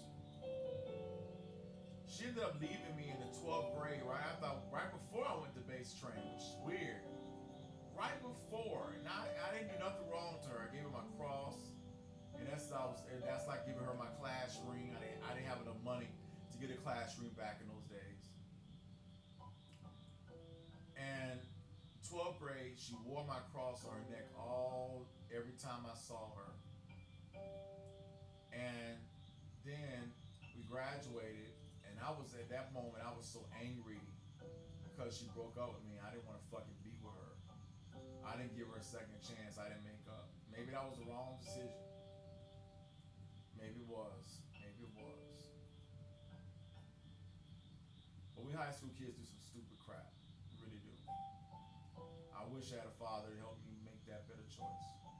Because after that breakup with Lily, I never had a good relationship since that one.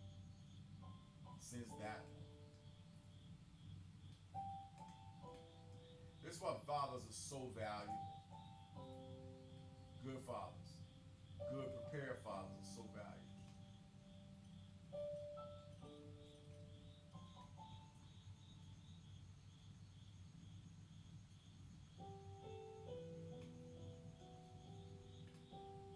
And so I graduate. I voted most likely to succeed. Junior college comes out of the woodwork I never heard of, called Georgia Military College. A military junior college. It was a perfect fit for me. They give me a partial scholarship. My mom had to pay $8,000 for me to go out of her own pocket. I don't know how she was able to pay for that, but she did.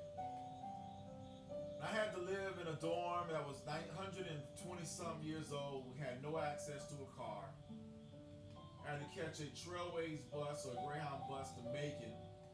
Sit in the Macon bus station for 6 hours. And catch another 6-hour bus from Macon down Highway 75 to bus station in Jacksonville. And that's going and coming, the same process.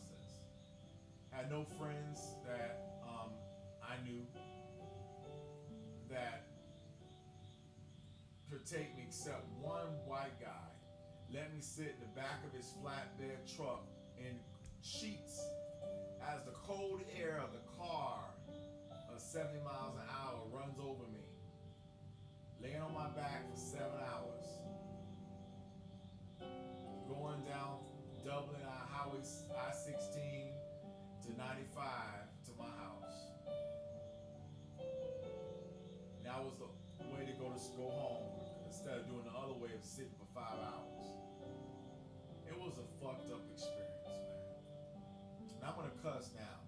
I'm going to speak my piece. I'm not going to go the Christianese way of acting all holy. No, I'm holy, but I'm being real. And so Georgia Military College was supposed to be a great experience, but it turned out tragic. It was also the moment when I started getting fat. It's the moment where I got really fat. Before I went to basic training, I got slim, and all of 12th grade I was slim and trim. And then I went to IT and I passed that with no problems, but each time I kept gaining weight. Then I ended up going to Georgia Military College, and that first year, you're in you're in senior ROTC. I already had 4 years of high school ROTC. I was supposed to be fucking better than that shit. I wasn't. Lieutenant Colonel Butler was my PMS, Professor of Military Science. Everybody and mama thought this was going to be somebody that was going to be great. He already been to basic. He already been to AIT. He was battalion commander of his high school JROTC in Jacksonville, Florida. His command sergeant major recommended me. Lieutenant Colonel Wilson recommended me. I went to NASA and on a famous JROTC battalion commander event. That's for all the best white high schools, and most of the battalion commanders are white men that were going to go to West Point or go to TAMU or Texas A&M. Many of them may not have been officers, but most of them, I bet, went to the military and had a hell of a career than I did. I fucked up my life.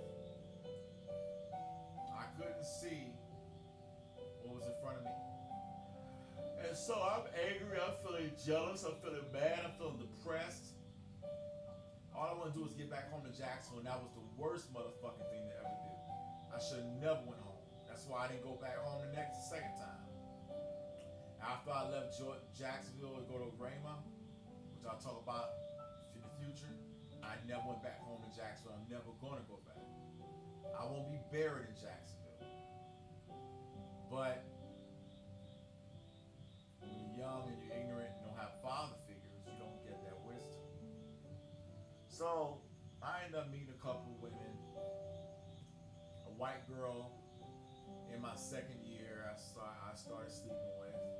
I'd already been with white girls in high school, so what's the difference they with a white girl now? But these are always tragic magics. These are always average, broken white women. This was a junior college, keyword junior. So 99.9% of everybody at this school couldn't hack it at University of Georgia. We couldn't hack it at Georgia Tech. We couldn't hack it at Oklahoma.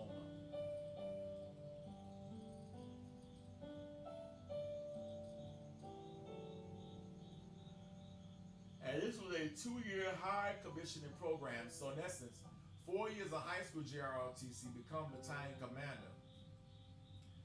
And then 2 years of advanced ROTC, plus you got to go 2 years of finish up your last 2 years of school. And you then graduate with a 4-year degree, and you go and serve your country. Easy peasy Japanese, that's not how it fucking turned out for me. So what ended up happening to me, I then meet a girl who I thought was going to be my wife. Second time I thought I met a woman that was going to be my wife. Her name was Denise Yvonne Gordy. She had a beautiful look, beautiful face, red bone, black. I'm not sure what she was mixed with, but she definitely had white blood in her. She wasn't a dark skin, black like me. She was lighter than I was. I guess why she had a baby, because men wanted to fuck it, and they did. So she ended up having a child by someone at the age of 16. So when I met her, her child was 3.5 going on 4, and it was Whitney. I didn't care. I didn't care.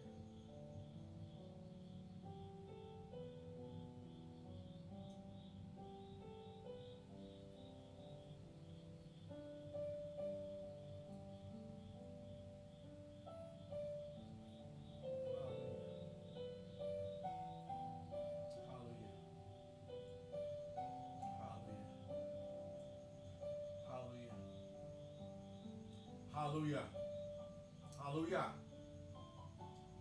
And so microphone, I believe you can hear me. I'm a little bit farther away, but my voice should carry.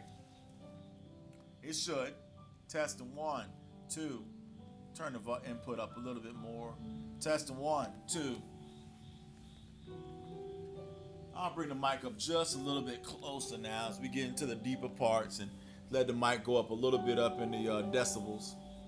We talk for an hour and 35 minutes. Wow, it's amazing when you talk about your own life. It's gonna last for years. It's your life. What's 1 hour and 35 minutes when we're talking about something that happened 30 years ago? And so, as I got a picture on my screen, on my computer screen right now, of the only picture of Georgia Military College that I had, and it was at a high school football game, and it wasn't even the actual people that were the official regimental staff, but this is my second year where we had the regimental staff, and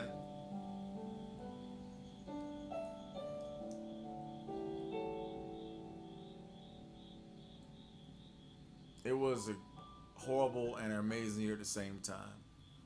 I got fat. I couldn't keep my weight down. I couldn't pass a PT test. But it was the very first time in my life where I was judged on athletics. We didn't have to take PT tests in the 9th grade, 10th grade, 11th grade, 12th grade. So this is the first time in my life I'm actually told a PT test. And I got to pass the run by this. I didn't run miles in high school. So all the weaknesses that I thought I didn't have, I had. And I just didn't have the mental strength to say, fuck it, we're going to run this shit. If we die, we're going to keep running. Knowing that we're not going to die. Oh, I was in fear. Always was in fear. Failure. So, in the first year, pretty much through most of the year, I failed a PT test. And then I would finally pass at the end of the year, right before the advanced camp. And then I got offered airborne school, and I chose not to go.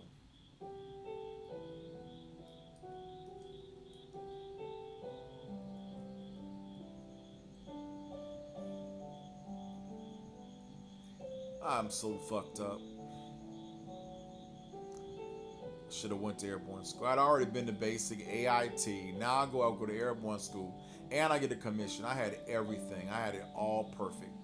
And I'm a black nigger against all these white people. I know I didn't fucking equal them, but at least I accomplished some things. I got so afraid, and then I got in my second year, and I found out I have a desire to speak, communication skills. That's what I'm doing right now. I didn't know what that meant, be a lawyer, be what, but I just know one thing: I love communicating, and that is not what I majored in. Eventually, I majored in business management, but we all got to communicate, and it's kind of actually surreal because now my job, I don't even communicate at work. I keep my mouth shut. How I act in my job as a voice engineer is so fucking fucked up because God is letting me to fucking curse me, man. Even after going to Bible school and serving Him for many years, I feel like He always lets the ball drop on me. So the smartest thing is to keep my fucking mouth shut and study and do my studies. Maybe the wrong thing, but I ain't changing. Because I don't trust Him, I trust me more than I trust Him.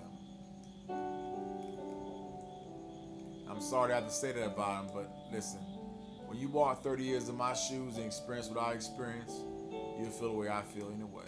You'll feel the way I feel.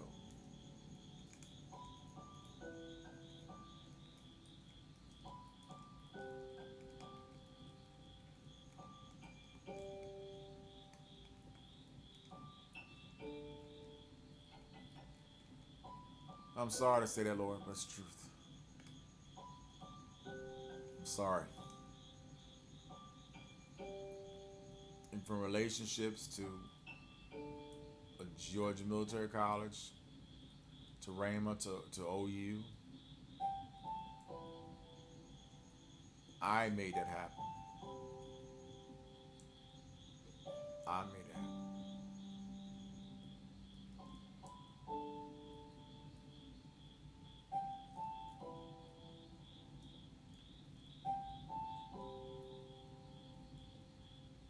And so I ended up finally getting through Georgia Military College in 1995. But right this last semester of 1995, I met a black girl. After dating a white girl, her name was Denise LaVon Gordon, who I just told you about, in Western Civilization class. And she was just the most beautiful thing in the whole wide world. But you know what? It didn't matter. It's just the fact that a woman talked to me. I was so fucking lonely and depressed. Could have been a horse and I would have been happy. Because GMC was like a West Point, like a Citadel. I'm a nigger in a white man's world, and they didn't want me there, and I had no friends. And what's so funny was that there were about 4 other black boys that went to GMC with me, that were in the ROTC with me. And none of those black men I can find on YouTube today. None of them. I'm serious. We had a advanced, they called it, freshmen, your sophomores, your kids, I know. But to get into this early commission program, you don't have to be a high school ROTC battalion commander. You just got to be willing to apply for the program. The guys that were in the program to this day, I've looked them up online and I can't find them, and that lets me know that they didn't graduate, they didn't complete. They got their commission on the day. We all got commission, but there's a difference between graduating from high school, getting commission, and then going that second senior high or senior college and finish up your 4 years. I didn't either. So what ended up happening to me was I ended up going back home to Jacksonville, Florida. And I stayed with my mom after being gone for 3 years. That's like being gone for 4. You don't come back. My brother had already got in trouble with the law. He started rebelling, the typical stuff that we boys do. But he's rebelling because he's hating his life, man. He's hating being a fucking no-win situation, being dyslexic in a white man's world, going to White Terry Parker and not having those skills because he's got a SLD, slow learning disabled track, which means he can't go to college, he can't do shit. And to this day, he can't. I don't know what my mama felt, but unfortunately, God let her die at the age of 49, so it doesn't matter. But the outcomes of us does matter. Even after you die, the world keeps spinning. And so, when I got home and I started staying with my mom, what do you think happened? I went berserk. So my girl's up in Sandersville, Georgia. She's supposed to be going to school and having her grandmother take care of her daughter. I'm supposed to be in Jacksonville, Florida, going to school at University of Florida. I get with a guy named Keith, and I start skipping school. I registered for 3 straight semesters at UNF, and I never went to one class. And I technically, stop it a little bit, not yet. I technically flunked out.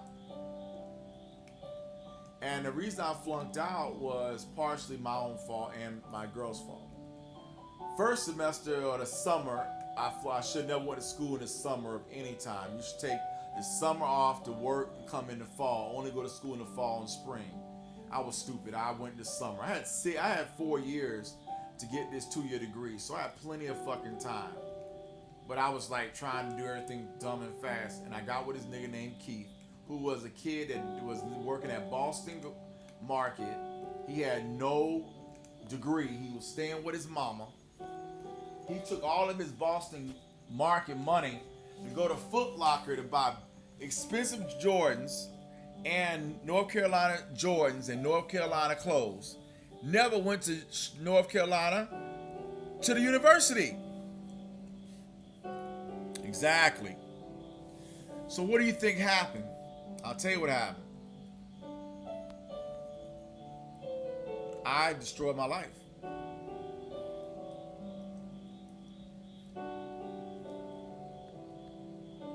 Chasing pussy. And I got some. They were all tragic magics. The girl that I loved that was up in Sandusville can recognize that I'm not talking to her because I took 1 year and I decided I was going to work for Georgia Military College as a recruiter.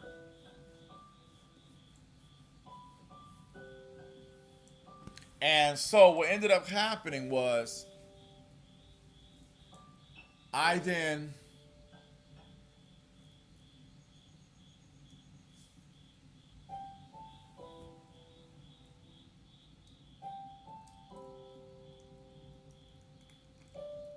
ooh, 3,400 now. So it's 34 instead of 33. Okay. A little bit more. Weird.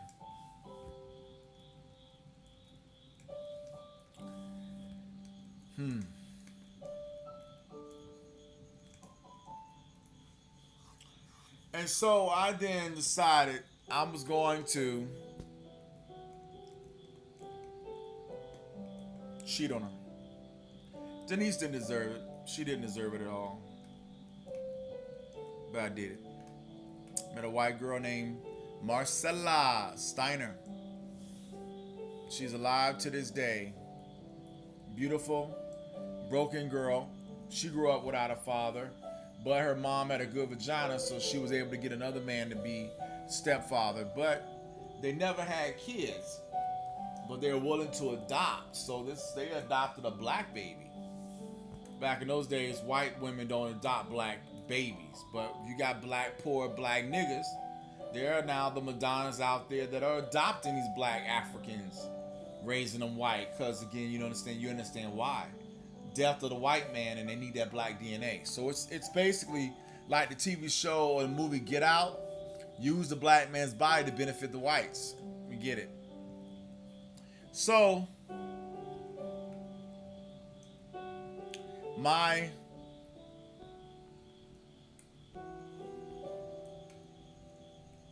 girl, she accused me of cheating on her, which I was. What do you think I did? I lied.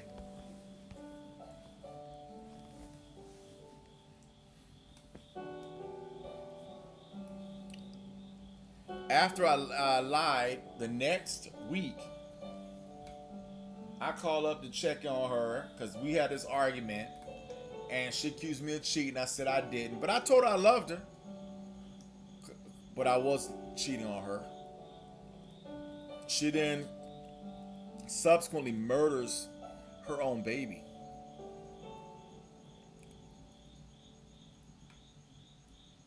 She killed her own kid, dog. She killed her own kid, dog. She killed her own baby, dog. She killed her own kid.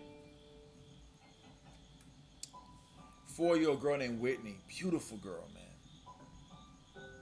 God, I feel the presence of God right now as I'm talking about it because it's so true. And I was broken. I was hurting so bad. Because I felt like I deserved it. I caused it. Now, Denise never met Marcy. And Marcy never met Denise. But I knew it was true. She got convicted for murder, given a life sentence with parole. But she'll be paroled for life. She'll never get off parole. Yeah, I know. That's the craziest part. Now, here's the thing. She must have hated that baby and the man that she got impregnated by, because a woman never kills their baby. Just like, it's almost impossible. They may give them up for adoption, foster care, but not murder. I never found out why she did it. I just found a letter that I started writing about a year ago on yesterday, and I'm going to send it out to her home now that I got her address, because it's public knowledge. And I'm pretty sure she thinks I'm dead. She don't have no desire to. She's probably angry with me to this day, but I'm gonna reach out to her and apologize.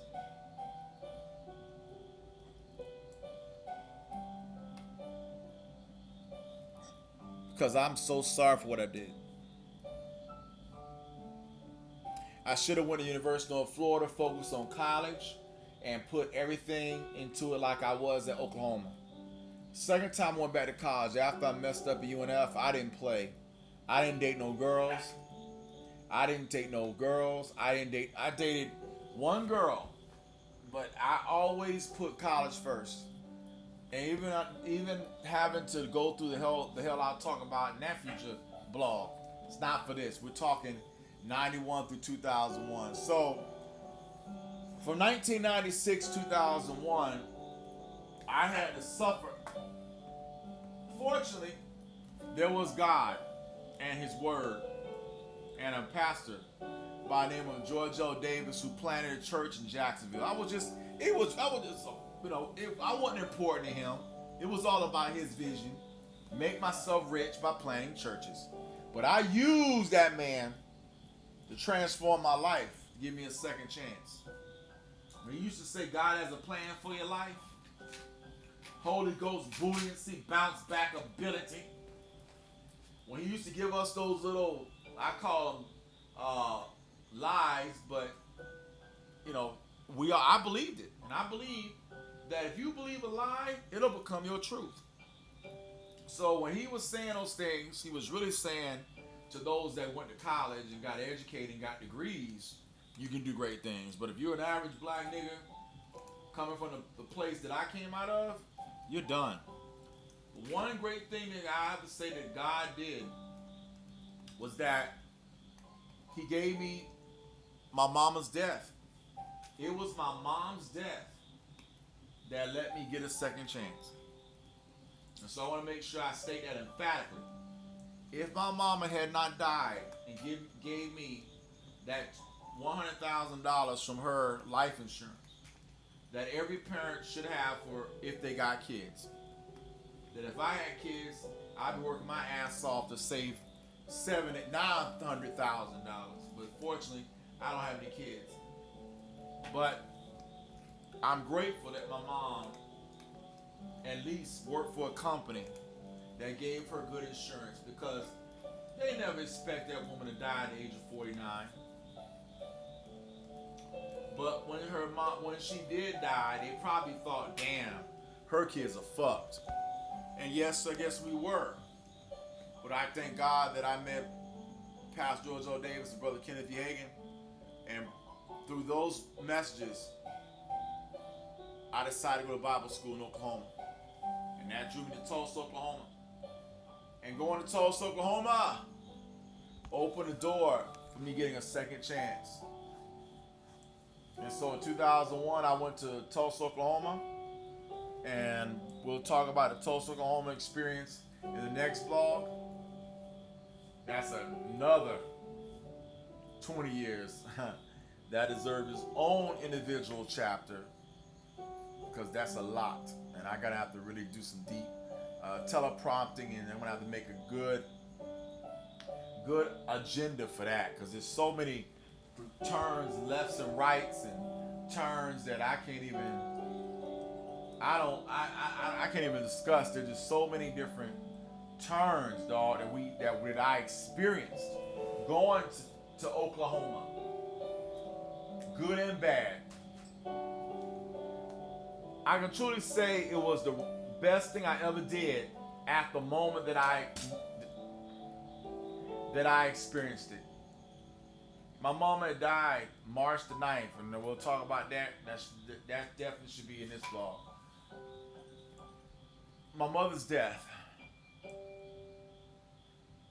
So after I get saved or give my life back to Christ, February 16, 1997, from February 16, 1997, 98, 99, 2000. My mom gets me a job in 2000 at CSX, the same job that she was working at, as a train dispatcher. Never dispatched trains in my life. But it's the only job I qualify for, because I had already flunked out of college and defaulted on my student loan of $8,000. So I couldn't even go back to school. Even though I did have a associate's degree, it didn't mean shit, because you need money or you need financial loans, which is government based, And if you default on one loan, you can't get a second until that first loan is paid. I owe $37,000 now. When I graduated from University of Oklahoma, I owed 65. Fortunately, I've been able to pay about 37,000 over the last 12 years. But I still almost owe almost 40,000 still today. So you hear my point. And there are people that went to college 20 years ago and they've already paid off their loans. I'll still be paying on mine. If Biden doesn't give us this benefit.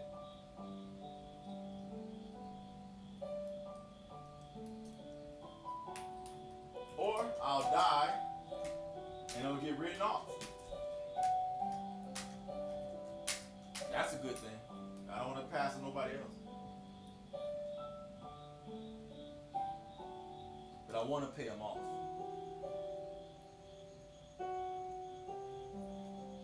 Gotta work on his ass. My fat stomach. Come on.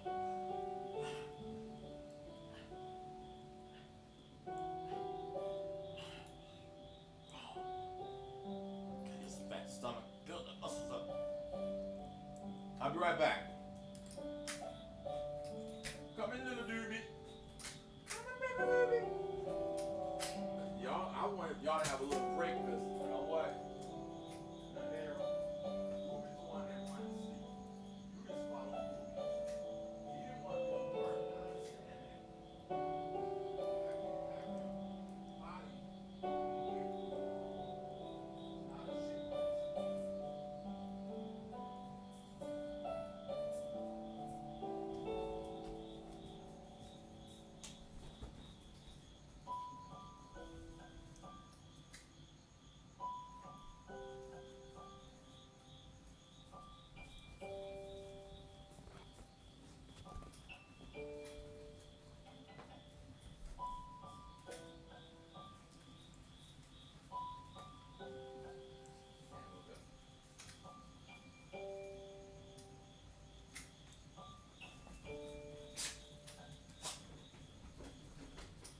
So, microphone, my dog's over here with me. I got it 84 degrees outside, 78 in here. Unfortunately, I needed my house at 78. Unless I put a whole bunch of clothes on, and I'm like, why put clothes on? It's gonna make me sweat my balls. That's not that I gotta go wash. I already gotta wash clothes because I gotta go to work 5 days a week.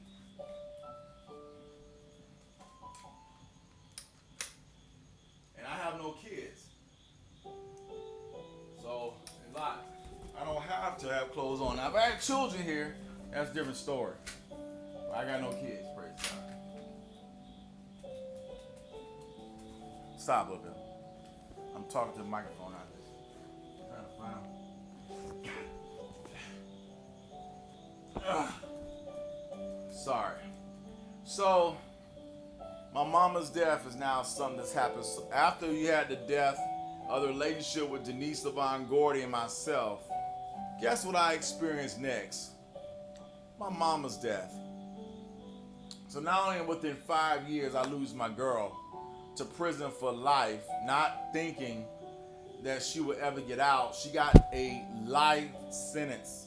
In Georgia, it's 40 years. 40 years. You don't get a life sentence unless you are a horrible person. Murder is a horrible act. So for her to do it, not only that, to murder her own child. If I go look up this online,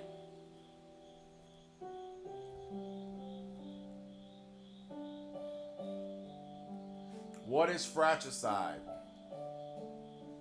Let's see what comes up.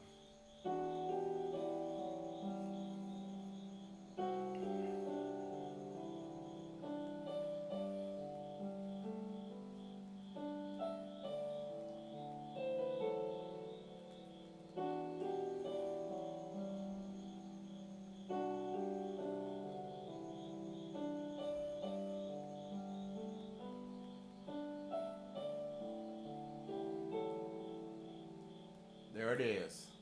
What is fratricide? And it's interesting. It pulls up. It's called the controversial ritual killing of sons and brothers. Interesting. They go right to the Muslim people as the people that begun this actual horror. Let's look at what the dictionary says fratricide is. Fratricide. The killing of one's brother or sister. The person who commits this crime. The intentional or unintentional killing of a comrade in arms. Fratricide. Now it says the killing of someone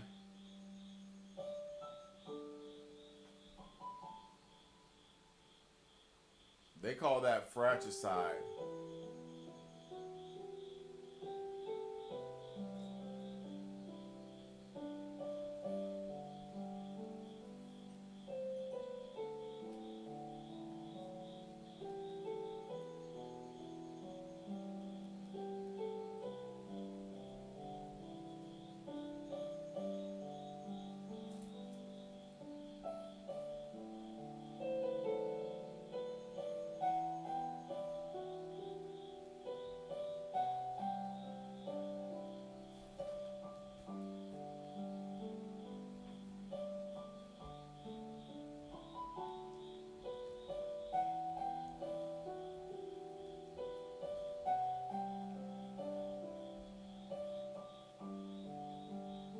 Now, when I look this up, it's going to probably give a warning because this is something that you just don't do. I want to see if anybody is. Mother accused of killing. Why do children kill parents? No.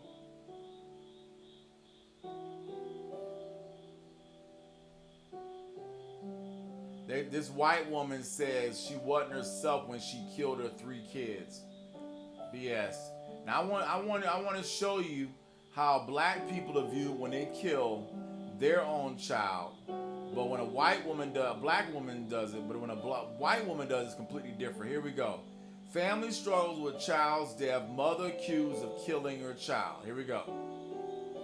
New details in the tragic death of a 2-year-old child. You may recall our reports from last week on the arrest of Diane Ferrand. She's accused of killing her own toddler. Candace Charles spoke with family about the case. The family of 2-year-old Galen Ferrand told me that he was a sweet child who loved Batman. They also tell me that in the years of his younger life, he showed signs that he was terrified, but they never thought that his mother, Diane, would try to harm them. We want to remind viewers that this is a graphic story. The time we had with July, it was memories. It was unforgettable. 2-year-old Galen Ferrand loved playing with his cousins and loved Batman. He was growing up with a mother suffering with serious problems. His family says there were signs that something was off in the Ferrand home. Certain signs showed me he was terrified, but she denied it in so many ways. His mother, Diane Ferrand's condition appeared to worsen. His father, Malik Washington, said recently Diane was making suicidal threats. His father and aunt tell me they tried to take him away from his mother on multiple occasions, but never got the chance. I begged her to let us get him. Galen's family says that on April 28th, Diane reportedly beat him unconscious, then put him in bed next to his 4-year-old brother. It would be 16 hours before calling a family member to call the police. What? You hear that? Hear that? My ex-girlfriend drowned her child. I never found out the actual case because I can't find it online. It was so hidden that I don't have access to it, and I can't pull up the records. She ended up getting paroled after 14 years, but she's on parole for the rest of her life. Because 14 years ain't crap. A life sentence is 40 years. So that means she's going to be on parole for 40 years. She was 21 when she did it. 61 when she gets free, get off parole if she gets off parole. And she's 47 now. Let's hear this white person, white woman. We already know what black. Now it's amazing. Now all I typed in my YouTube was "what is killing your child," and the videos pop up. I have a fun day for us planned, and I thought we could go do some burlesque dancing. Oh my god. She never indicated that she was hallucinating, delusional, or had disordered thoughts or speech. Definitely a danger to herself.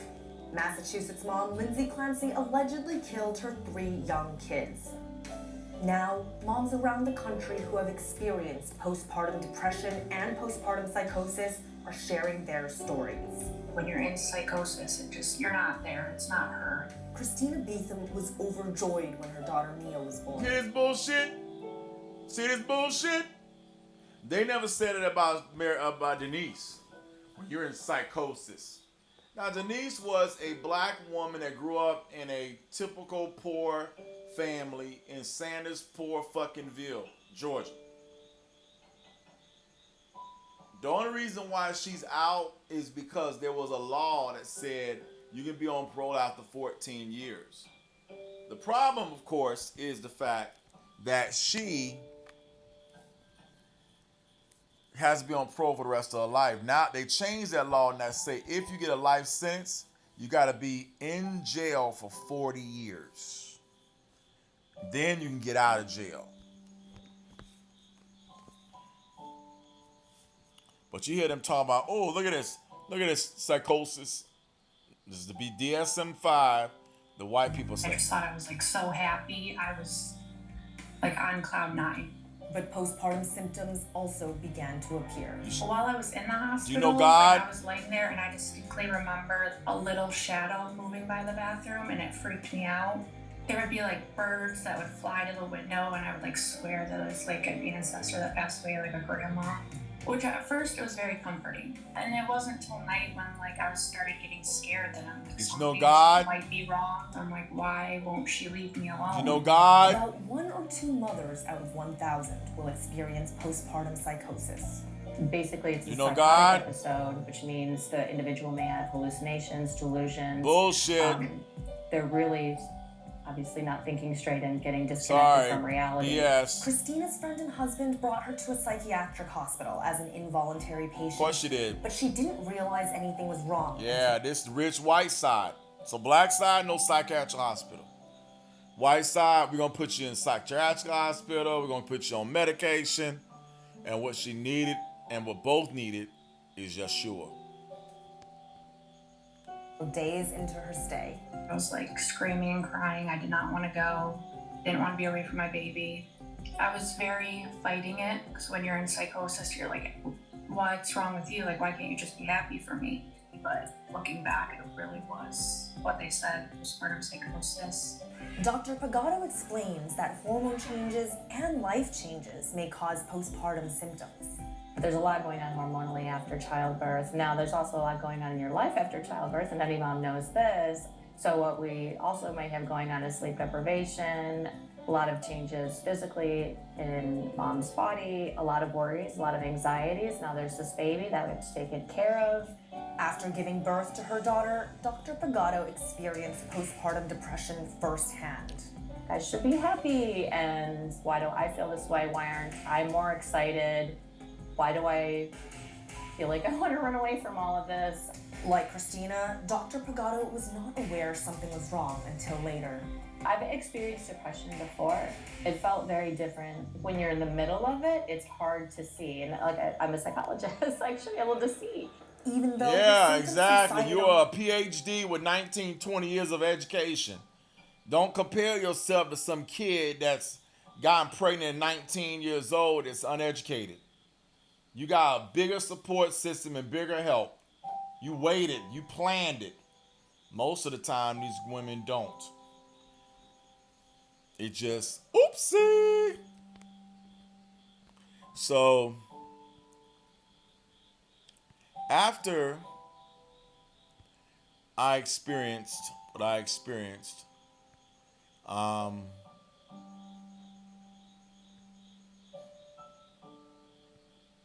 I was really frustrated with God because I'm like, why if you let my girl first off die, in the sense of she died when she killed her own kid. Part of you dies when you murder your own seed that comes out of your vagina. I made love to this woman. I loved Denise. I brought her home to meet my mom. But then when I met Marcy, Marianne's another girl. They both start with an M. That's why I got messed up there. I really, really liked the fact that she was a woman that loved sex. Man, Marcy, loved having sex. And I'm a guy who was a novice to having sex with just maybe 3 people at the time. In long-term relationships.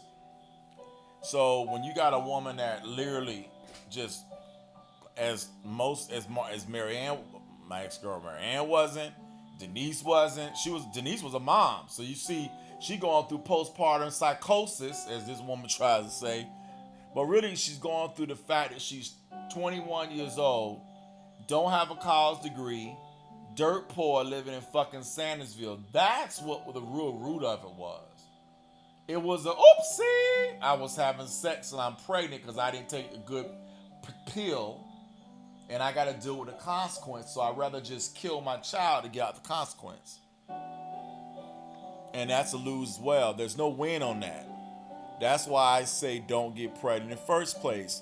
Norplant. No, we want Norplants. We don't want no diaphragm. We don't want no pull-out method. We want Norplant in your bloodstream. Estrogen in your hormones to prevent pregnancy. That's it.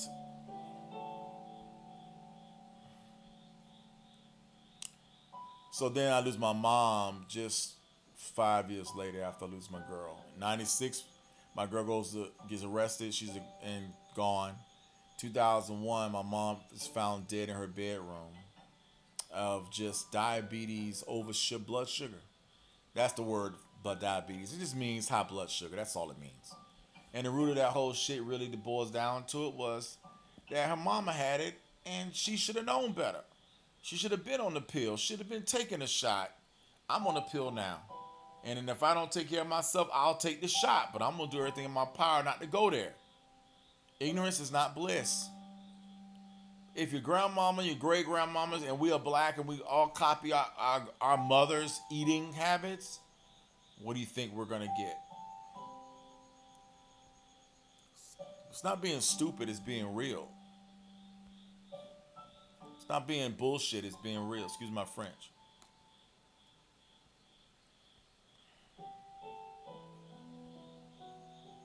My heart breaks for my mother.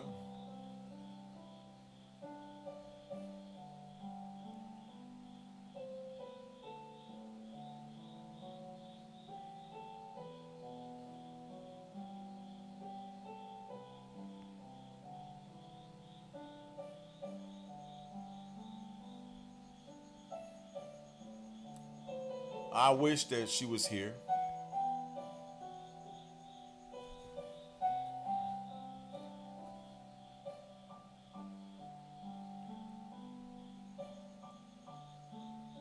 But she can't come back.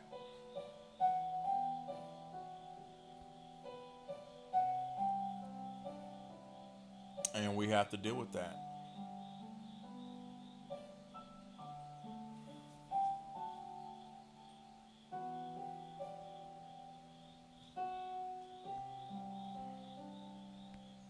This is the end of my first chapter of my autobiography.